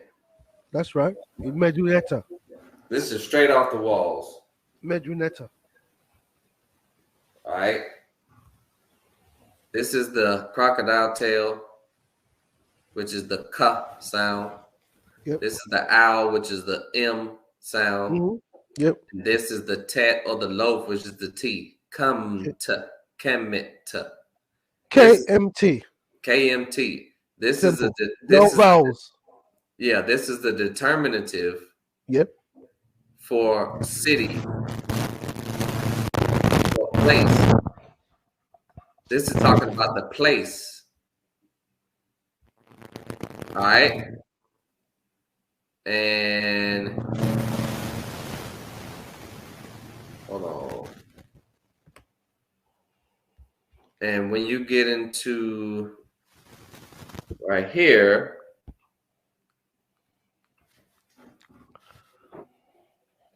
this is the same crocodile tail, M for the owl, T with the determinative Kemet, ancient Egypt. But then you have the Kemiu or the Kemetiu, which are the word for ancient Egyptians, people of the black land. Kemitu. Yeah, this Kemetiu. Yeah, Kemitu. That's what they refer to themselves as, Kemitu. Yeah, so he can't say that it's Greek. That's African language as a Meduneta. Yeah, he said that the Kemetiu were Greek. But they're not. You see? He's making stuff up because he's misinterpreting stuff from the Black Book where the master teacher was saying that the Tardites predate Kemet. That's what he was saying. He never once said that Kemet is a Greek word. Never once, ever. The Tardites are the Pygmies. They're the ancestors of Pre Dynastic Egyptians. But Kemet means black. Black, exactly. Right. Now here's another dagger for him.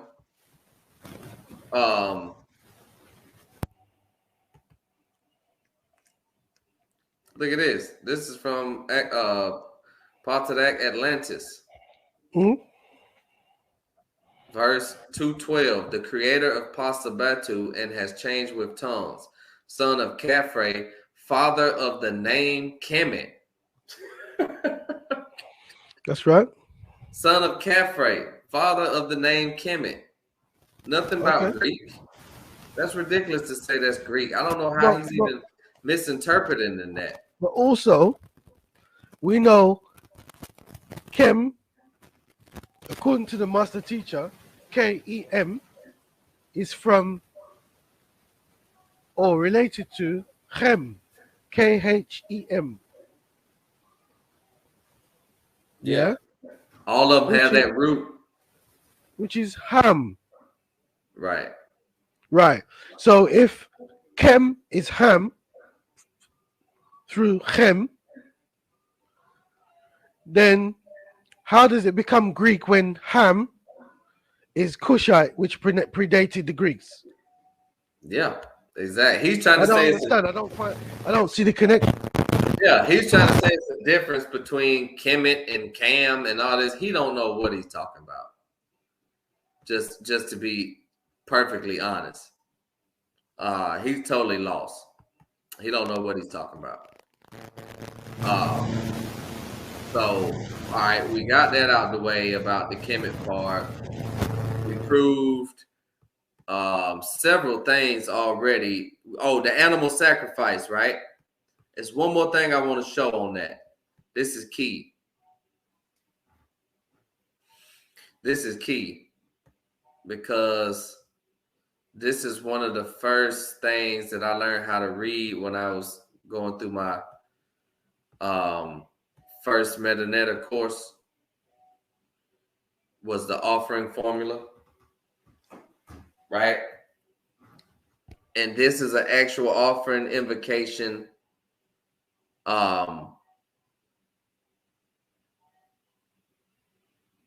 Journey to be read prior to engaging for the practice of the room. And this is from an offering scene to the deity Anubis or Anpu. Mm-hmm. Right? Straight from the walls. Matter of fact, I'm not even gonna read I'm blowing up the whole thing. I'm not even going to read the transliteration, right? I'm gonna read it myself. All right. This is Hotep, Su-Hotep, royal offerings, right? Su-Hotep, royal or the royal offerings. D, given, royal offerings given, Neter A.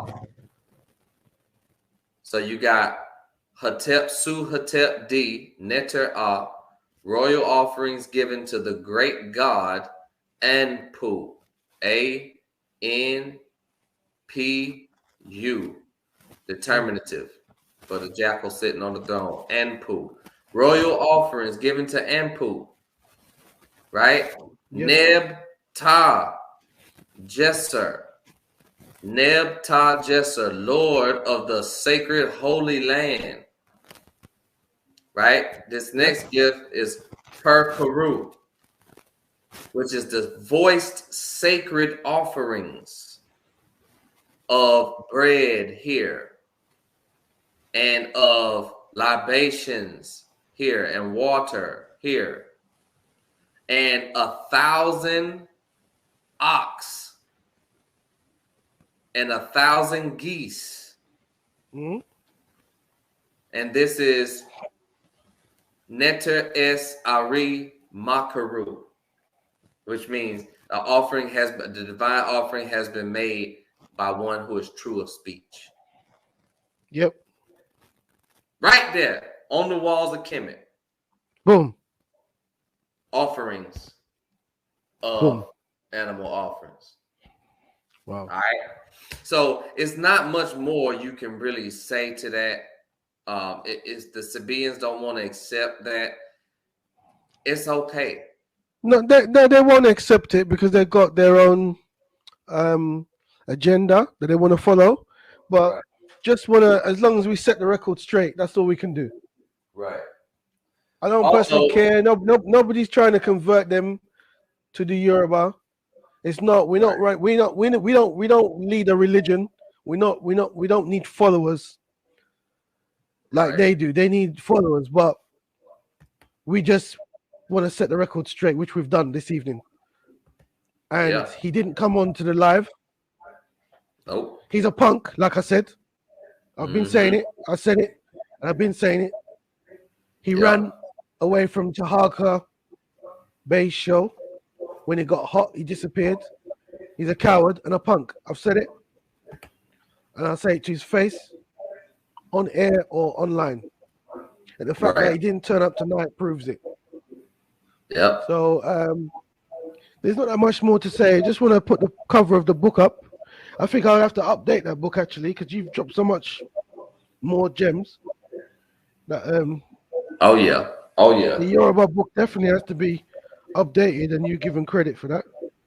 Oh yeah. But let me just put the cover up of the Yoruba book. Okay. So people can see.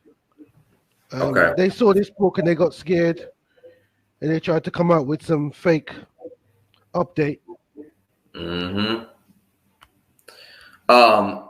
This is from KT Rahubat. KT it says, I remember the Yoruba temple as a child. My father used to attend the temple in Harlem before they made their journey to South Carolina. Beautiful.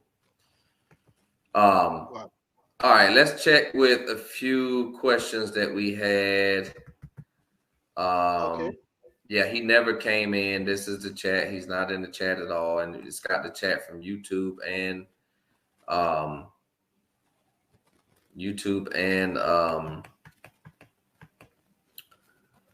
Facebook. Okay. Does Ifa spiritual system deal with 6 ether forces? Can you explain? And is there any books that you have written on the things that you brothers are talking about? You brothers have a temple gathering spark class. Okay, the Ifa spiritual system, does it deal with 6 ether forces? The 6 ether force. Listen, you can deal with 6 ether forces depending on what kind of rituals you doing yourself. Yes, there are 6 ether forces in the Yoruba, Absolutely. just like there are 9 ether forces in the Yoruba, Yeah. because you have to have balance. Yep. You have to have negativity in order to have positivity. So in order to have balance, you have to have both negative and positive aspects to it. So yeah. Yeah. All that means is 6 ether. All that means, listen, the reason for animal sacrifice and stuff like that is energy work. And it's certain things. I mean, it even goes as simple as this. When the priest would want to send a message to the spirit realm fast, they will whisper the message into the ear of the animal before they sacrifice it, so that the animal can take that message to heaven. Yeah. You see, this is animism right here. You talk about animism, but you don't want the whole aspect of animism as well. That's right. In animism, there is no such thing as death. So killing the animal is like transferring energy. That's right. Moving their energy. Yeah. And like I said, I don't participate in the rituals, but I know the science behind those rituals. So that's why I don't condemn it, because it's African in origin. It's not Hindu in origin. The Yoruba, who were originally called the Aku, the Twa Aku, that came from Nubia and Egypt, they brought animism from Nubia and Egypt. All right. Matter of fact, let me show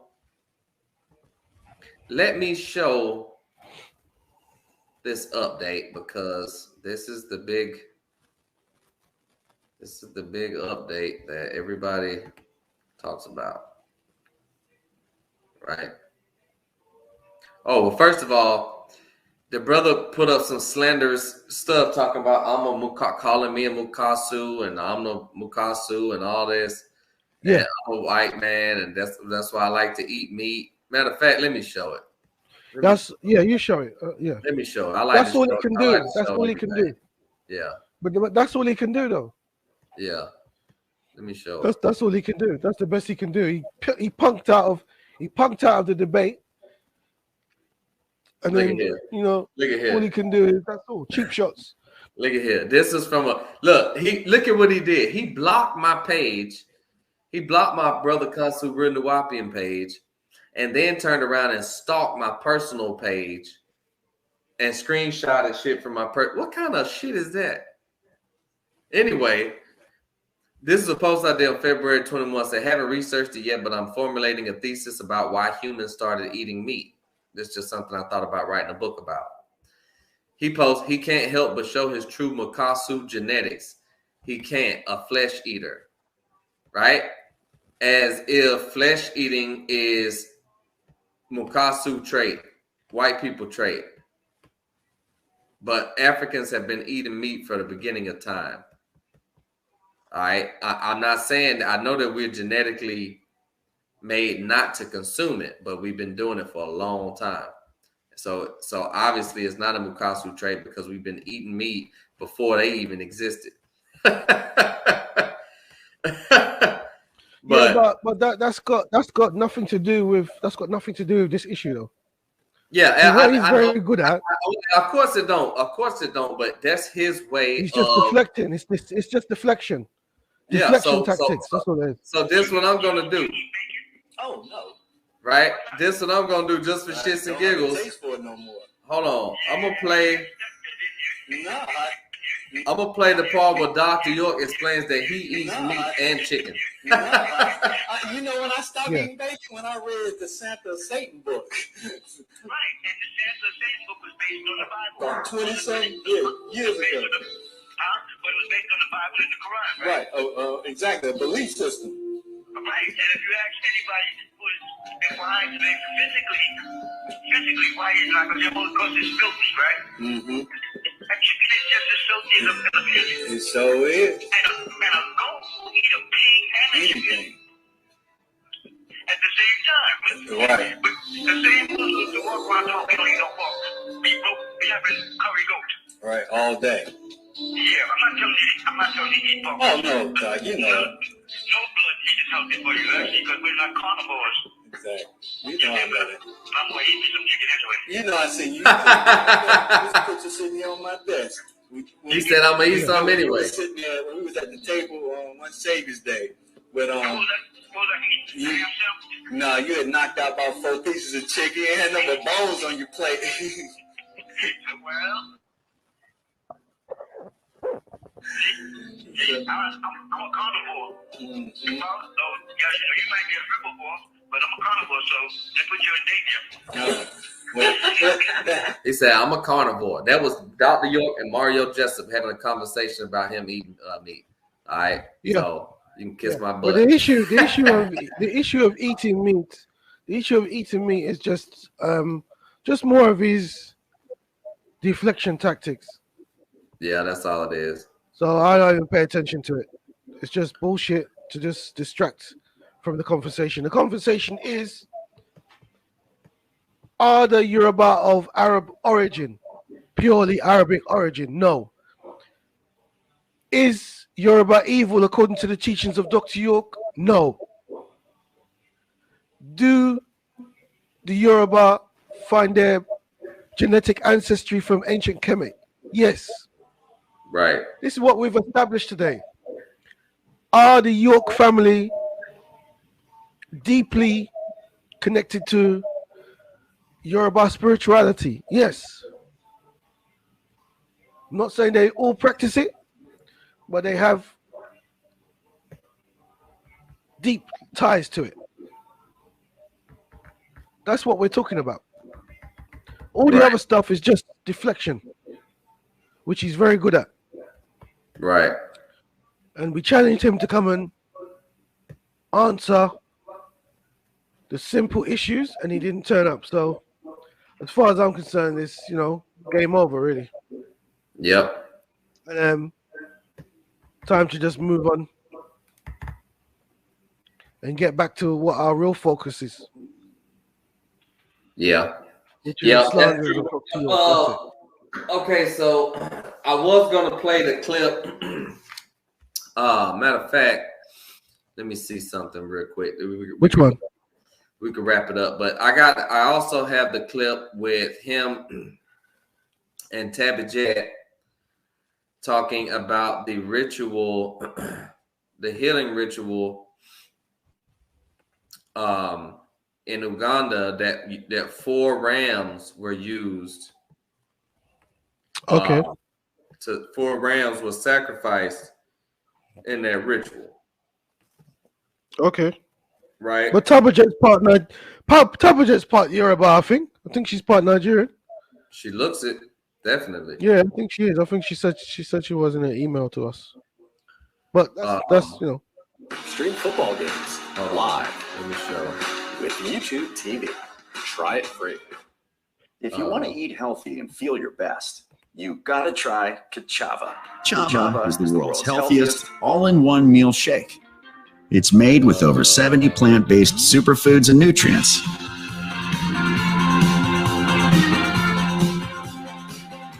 Giving you all your essentials in one open, bro. delicious. Oh yeah, hold on. Me and you. Well, I just wanted to make sure you was okay. Just water, 2 scoops, blend and go. And also I'm a complete meal in seconds to keep you going for About hours. the 4 kings, the four Only the highest quality plant-based ingredients to fuel your body and They mind. have a ritual that takes place for the winter solstice. Okay. Made for health-conscious people on the There's a go. mountain in Kenya. That mountain in Kenya. It's amazing what you can do when you eat healthy and feel your best. Join thousands of happy customers using I got it. It all starts with changing. No, I know, you know, I know. All right, sorry. That's what it's. But they have 4 priests, with a high priest from the direct descendants from the house that live in Kenya. And they have a ritual, but they have to get permission from these 4 priests for them to have this ritual on behalf of an individual. Okay? If they don't give permission, then it doesn't happen. And the way they do it is we have what's called an ipi. An ipi is a form of a ram. You understand the ipi ram from Queen of Sheba? Yes. Okay, that was a symbol that you see on, if you see that movie program that says In Search of Queen of Sheba, they see the ipi ram. All right, which in ancient time represents Amun Numa. Okay. These people say they originally came down from ancient Egypt and settled in there when the Canaanites invaded. Okay. Okay. So now this kingdom is set up, and all these people are there. The people from our tribe that's in London had to go before these priests and get permission for them to have a ritual this year for me, starting from the 23rd to the 28th. The 23rd of which month? Of December, the summer solstice. Okay. Going all the way up to, according to their calendar, all the way up to the 28th, right? And they have a ritual where they present four ibis, okay, 4 rams. And if all 4 of these priests or kings or chiefs or holy men accept them, they're in 4 different points. You follow? Yes. If all 4 accept, then they move forward with 7 gourds. I'm not going to try to explain it all. With 7 gourds, you can, if you want to get a clear understanding, Amun Tet, right? Tua. Okay, she give you clear. And then I had to have somebody. They had a guy from Ethiopia, right, who represented me. He's an Ethiopian, but he's Nuwaupian. Okay. They had 3 other guys from Kenyan Nuwaupians who had to be there. So they had the 4 ritual. They had the offering and all that stuff that they do, right? And You heard that? Yeah. You heard that? Yep. Offering. Yep. They had the offering and everything that they do. He said that Kenyan Nuwaupians, Ethiopian Nuwaupians. He's clearly telling you a few things in this clip. Number one, right. that he condones ritualistic practices that may have to involve animal sacrifice because he had it done for himself. He approved it. He condoned it. He spoke about it, and he said it worked. He said it healed him. He's also confirming that there is Nuwaupians of various different African tribes all over the continent. That's right. Just like we are, we're Yoruba Nuwaupians. That's all. Right. And that it's okay for them to practice their cultural traditions and also the science of Nuwaupu. That's right. Yeah, but this the Latter-day Sabians don't practice the science of Nuwaupu. That's right. Exactly. So, I mean, when you get into that, I mean, like you say, what more can we possibly present? There's just one already presented. There's not more we can do, but there's one more point. Okay. The term Ifa, which is a spiritual system of Yoruba, originated from the ancient Kemetic term Afa, A-F-A, Afa. Yeah. And when it went into Nigeria, over time, it's evolved and changed into Ifa. Right. So even the spiritual practice, its name comes from Kemet, the Kemetic system of Ifa. Yeah. So I just wanted to make that last point. That's the front cover of our book that we've put out.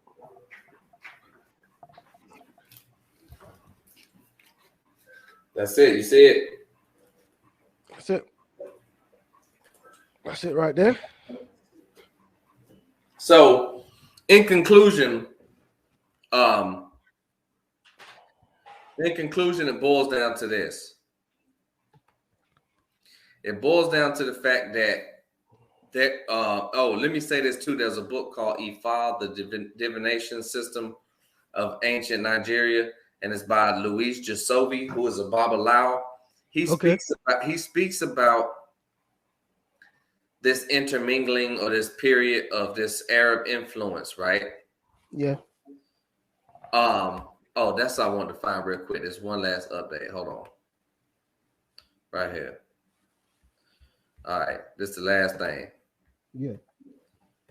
But he speaks about that this migrations, this mixing. All cultures are mixed. I'm gonna tell you that right now. All right. This is the update. This is from the brother Vernon's page. He always pastes a lot of the updates. Now, I don't trust all the updates, but like I say, you just have to sift through it and do the research and do the investigation, figure out what's going on. Are they trying to twist the words, or is it following the. But it says we have people around the world, like in Puerto Rico, and they're Nuwaupians, yet part of their culture is Santeria. That's right. That's a part of their culture. That's or right. people in Uganda and Kenya, and they practice Yoruba.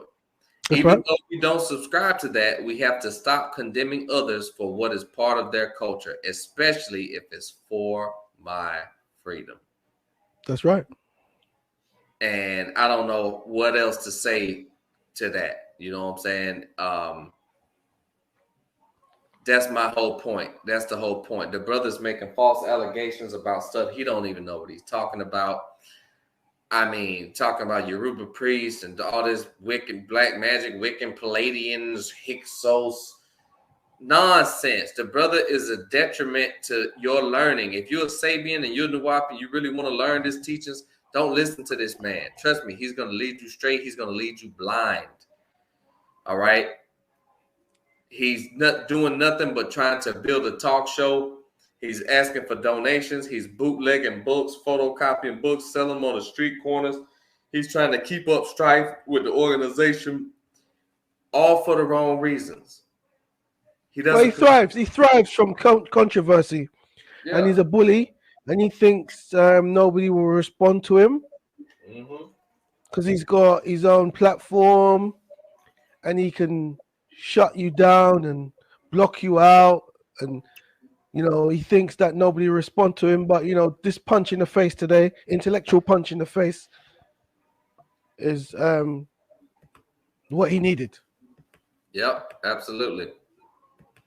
So, with that being said, brother, if there's anything else you want to share or you want to say, if not, then man, I think we've been on. Oh, we've covered everything today.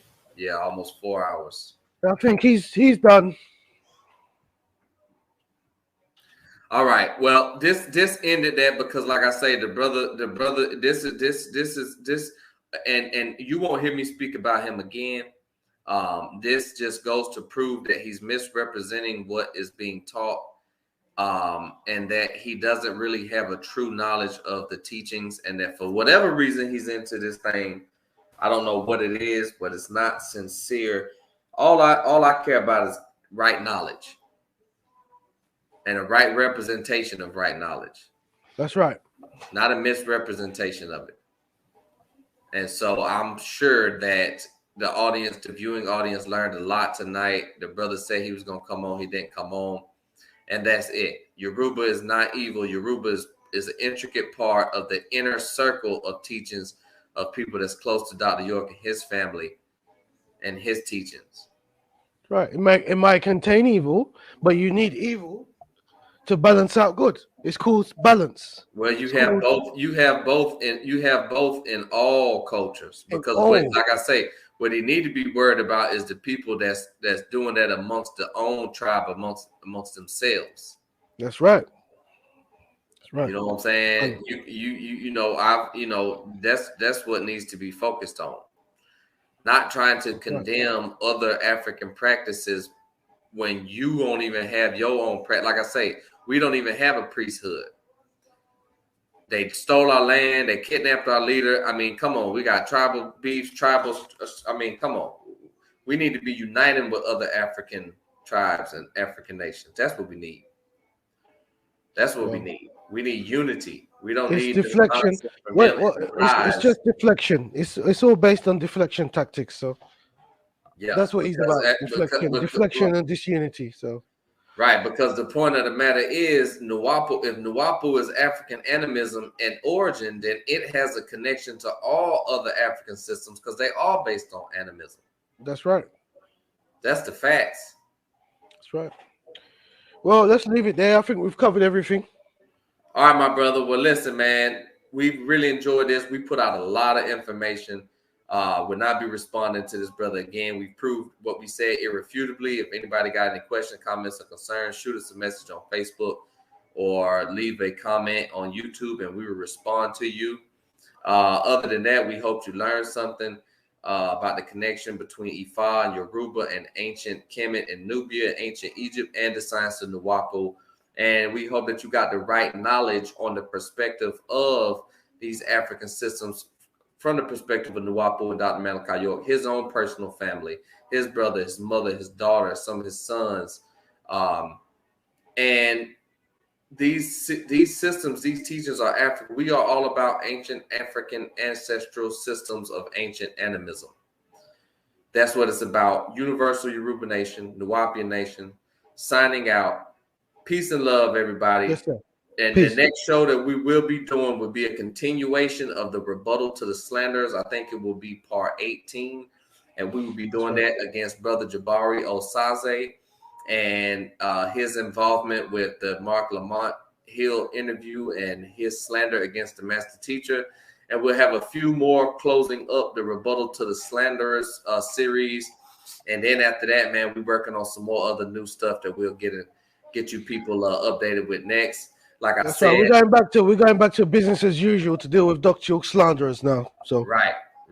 We're finished with these clowns. Let's go back to what we do. Here's some news. We actually worked just now getting in contact with a lot of Dr. York's supporters within his family, especially a lot of his children in Georgia. And one in particular is Uma York, who went on Morris World TV and defended Dr. York against Jacob and Leah York when they went on Sinetta and slandered. And we sent her a free copy. Her copy of the book was sent out this morning. And she actually has classes on Clubhouse where she reaches over 2,000 to 3,000 people every time she speaks out in defense of her father. And she says she will be shouting out the book when she gets her copy. So that'll be exciting. When we see that, we'll post that. Maybe we can get an interview with her after she reads the book, but she was very excited about that. So like I say, if you haven't got your copy of Lightning from the East, go ahead and order that on Amazon. And when the sister Uma York gets her copy, I'm excited that maybe we can get an interview with her to see what she thinks about it and the perspective that we're taking. Yeah, that would be powerful. That would be powerful because her perspective is quite in depth, you know? Oh, yeah. And she doesn't pull any punches. And that's what it's all about. Exactly. All right. Well, hey, man, listen, man, we in this thing 4 hours deep, man. I told you we was going to go in with all the information, the right knowledge, right wisdom, and the right understanding, evidence, experience, and reason. Nuwaupu is not a religion. It's based on knowledge, information, right knowledge, facts, not belief, not gossip, research, and scholarship. That's what it's based on. He said, come with the facts. So we came with the facts. That's it. That's it. All right. Wadu. Peace and love, Wadu. family. Peace Tune out. it out.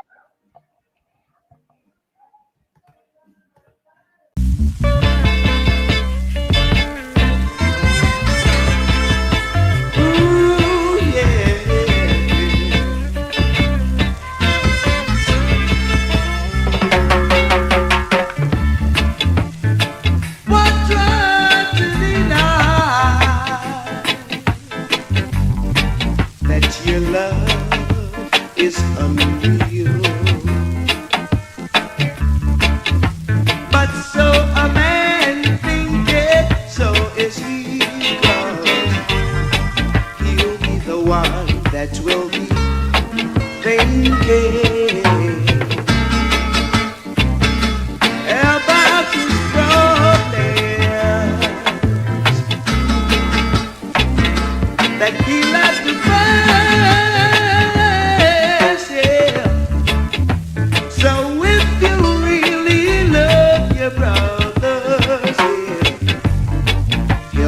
And then you'll be honored.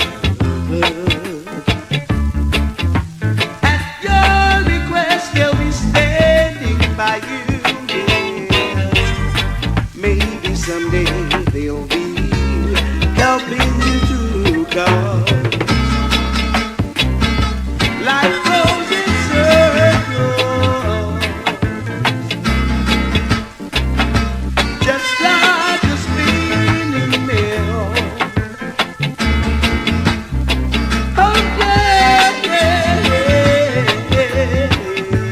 Oh, yeah.